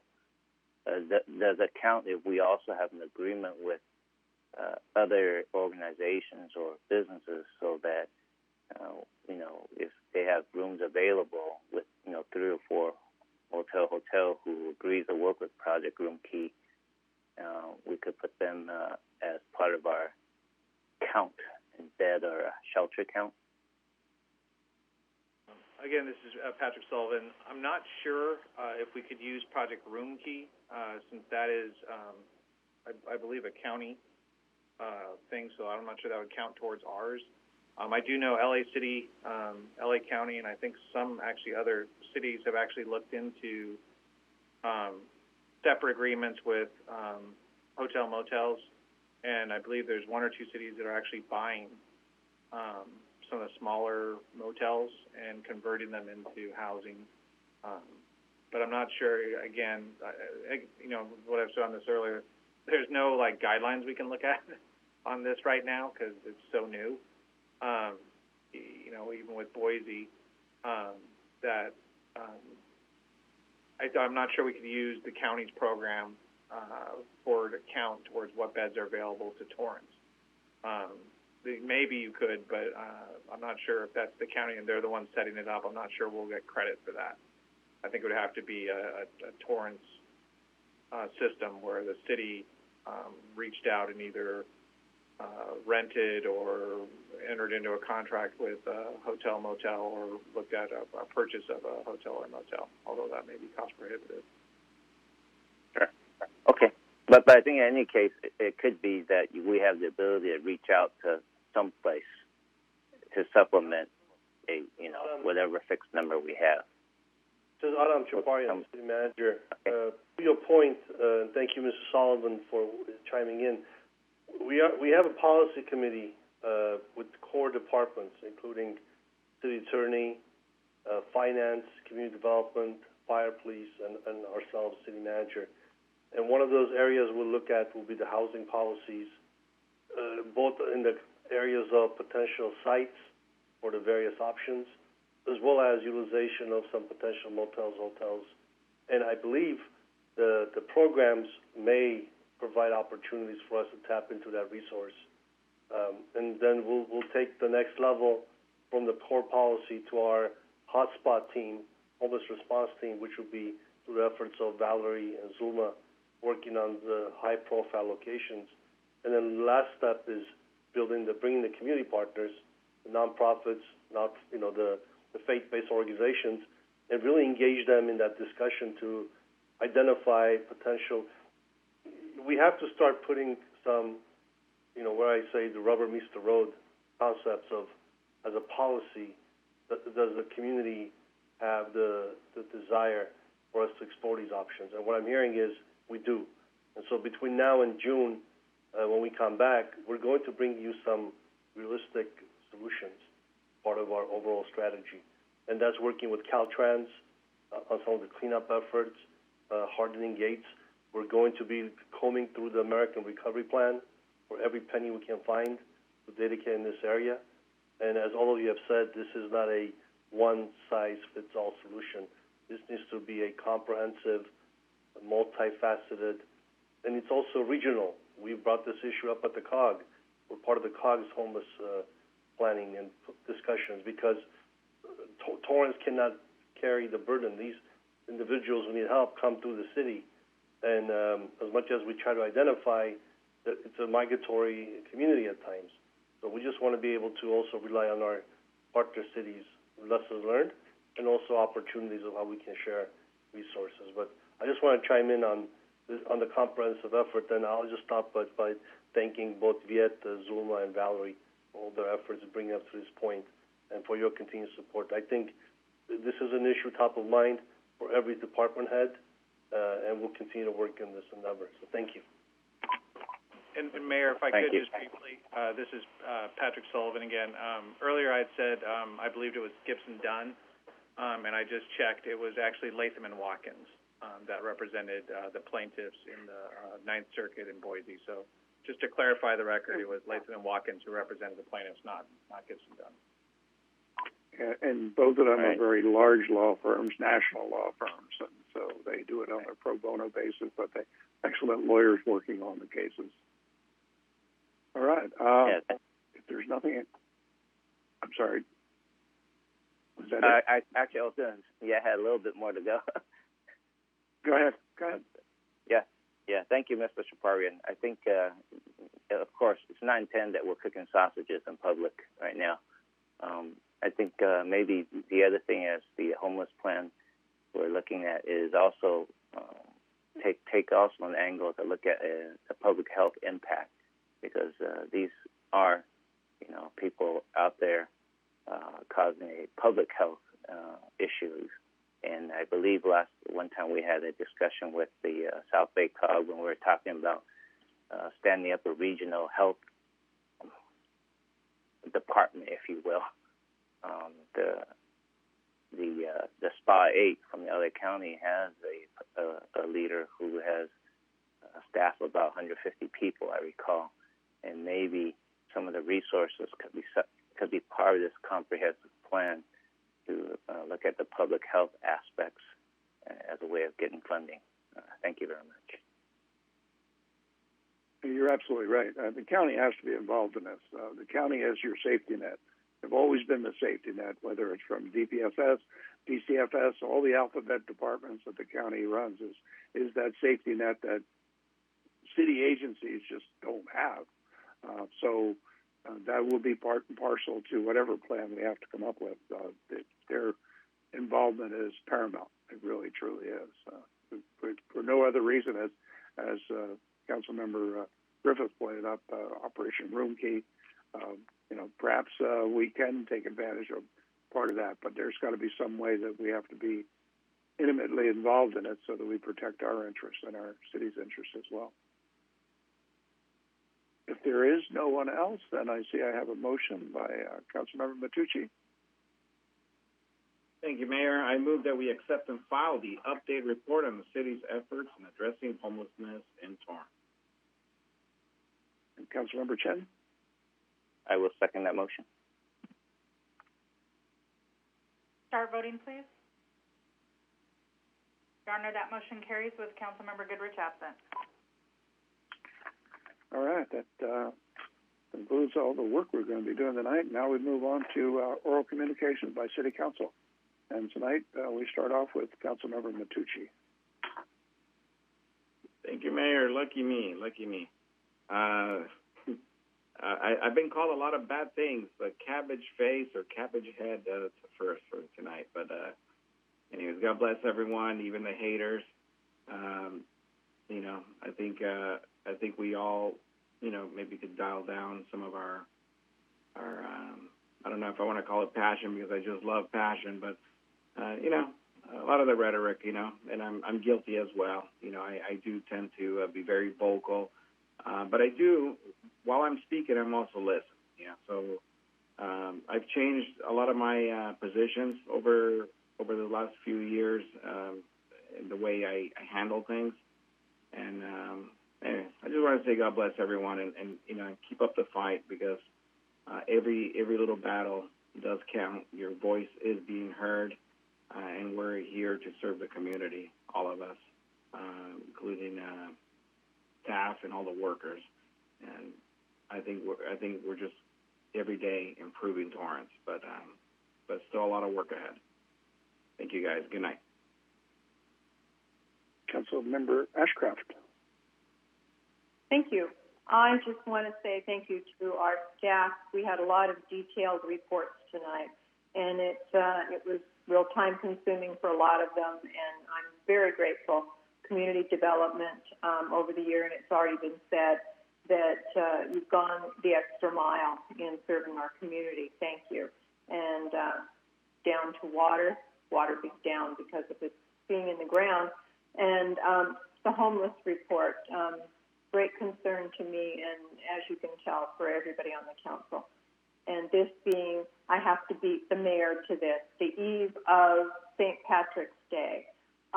It is also the eve of my youngest child's birthday, born on St. Patrick's Day. So happy birthday after midnight. Thank you. Great job getting ahead of me. Councilmember Chen. Thank you, Mayor. I just want to thank the staff. I think we've done a lot this last year, and then recently I want to thank the staff for doing so much help in getting as many people vaccinated. This is, city staff in addition to TUSD staff, and it's a very complicated task to not only get the vaccines but also get shots in the arm. I just want to share my appreciation that we would continue to move forward, to lean forward, to be proactive. And I'm so happy that we have moved from purple to red, and keep up the good work to move down. I'm looking forward to move down another color soon. And so let's push on, and at the same time, continue to respect each other who have different levels of comfort. And thank you very much, and good night. Thank you. Councilmember Griffith. Yeah, thank you, Mayor. I just want to wish everybody a happy St. Patrick's Day. I want to talk just a moment about apparently the hottest commodity in Torrance has become chicken. And I know that there's a particular new restaurant called Raising Cane's on Hawthorne Boulevard that has been a extremely successful restaurant, and it's amazing to me how much people will wait in line to get some chicken fingers. But I haven't had yet the opportunity. They must be just really good. But I have to thank the staff for their continuing efforts to try to mitigate the problems that their opening has caused in traffic and other concerns in the neighborhood there.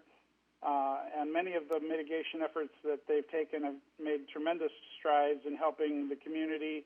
I know the 230th Street has improved tremendously since they moved the queuing for the drive-through to the Hawthorne Boulevard entrance. But unfortunately, consistently, I'm seeing that at least one lane of Hawthorne Boulevard is continually blocked.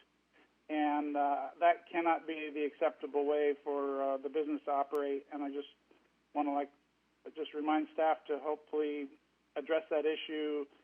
We cannot let that business operate and continue to block 25% of Hawthorne Boulevard. The traffic congestion has just been horrendous around there because of this on Hawthorne Boulevard. And I hope that staff, we've received just tremendous amounts of complaints about that from the public, and I encourage staff to continue to work with them, as I know they will, and I just wanted to bring up that issue of the Hawthorne Boulevard. So happy St. Patrick's Day, everybody. Enjoy your chicken and corned beef, and have a good night. Thank you. Chicken and corned beef, okay. And now it's Councilmember Kalani. Thank you, Mayor. I am very blessed to be a member of a very highly diverse family. But what that does is it gives me an opportunity to celebrate many different religious and ethnic holidays. And yes, I'm here on a very important holiday tonight called Chahar Shanbeh Suri. The name stems from the reddish theme of fire, and it's a Persian celebration on the last Tuesday Eve before Nowruz, or the New Year in many countries like Iran. On this night, when I go home, we are safely going to light a fire, and we're going to jump over it. And while jumping over the fire, a simple English translation will be, take my darkness and give me your light. I think it's so important and so just perfect for what we've been through over the last year. So leaving behind the challenges of last year, we'll be bringing good fortune to all of us this year. We'll share some Persian sweets tonight. We'll spend time together. On Saturday, at the turn of the season to spring, we will celebrate new beginnings, again with great food. We eat a lot on these holidays. And we'll be spending time with family. Just like Christmas, when Santa Claus comes, the uncle of the new year will be coming and bringing children gifts. But it's all about being together and new beginnings. So to everyone in over 25 countries and my friends and families here that are celebrating the new year, Eid Shuma Mubarak. In Farsi, it means Happy New Year. May you be blessed with good health and good fortune. Thank you. Thank you. And now it's my turn. I want to thank everybody for joining us again tonight. And I want to give our heartfelt condolences to the families of the 188 people who called Torrance their home who passed away as a result of COVID-19. Our thoughts are with you, and we hope the numbers stop. And as our city manager mentioned earlier, COVID-19 vaccinations continue to be administered in our city and across the nation. I urge you all to take a look at the website and the appointment process.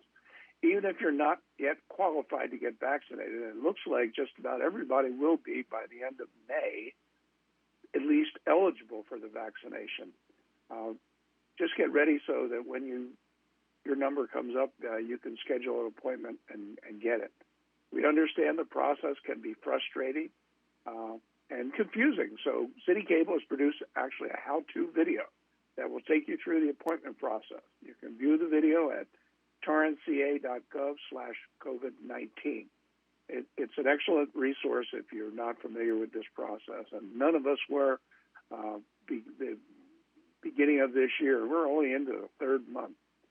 And as we've seen over the past week, restrictions and health orders continue to change frequently.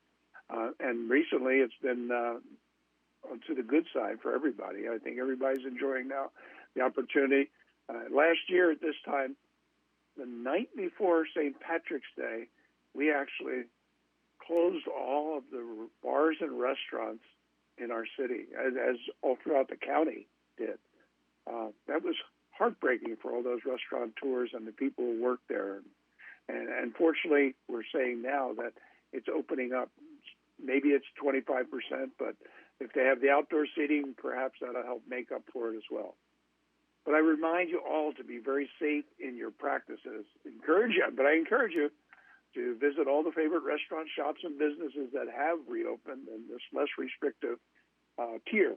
Put your money where your heart is and give back to the people that support our community. Help them recuperate and navigate through this pandemic. For current information concerning COVID-19, follow us on social media and visit torranceca.gov/COVID-19. For daily updates, tune into City Cable or torranceca.gov and watch live COVID-19 Today, Monday through Thursday at 4 p.m., and Weekends in Torrance, which airs every Friday, Saturday, and Sunday at 2 p.m. Now I'll leave you with the real one. Tomorrow is Corned Beef Day, and corned beef doesn't exist in Ireland. That's an Americanization of an Irish tradition, but so be it. Have your corned beef and enjoy it with cabbage and vegetables. And think of this. May the road rise up to meet you. May the wind be always at your back. May the sun shine warm upon your face. The rains fall soft upon your fields. And until we meet again, may God hold you in the palm of his hand. That is a traditional Gaelic blessing. And I bless you all. Thank you all for tuning in tonight. We'll see you in a week or so. And I'll take a motion to adjourn.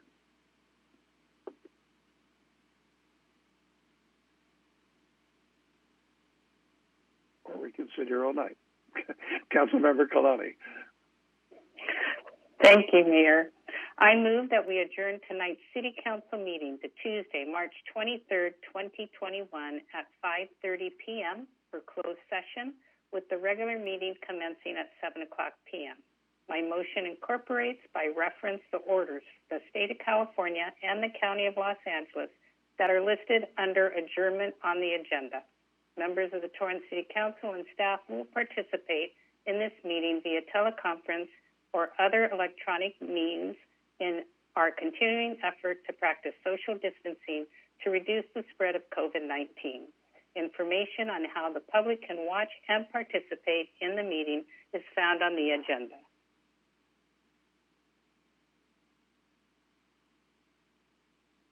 I will second that, Mayor. Councilmember Chen? Second that. Start voting, please.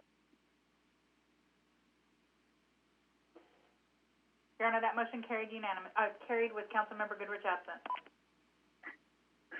Good night, everyone. Happy St. Pat's Day. Happy New Year.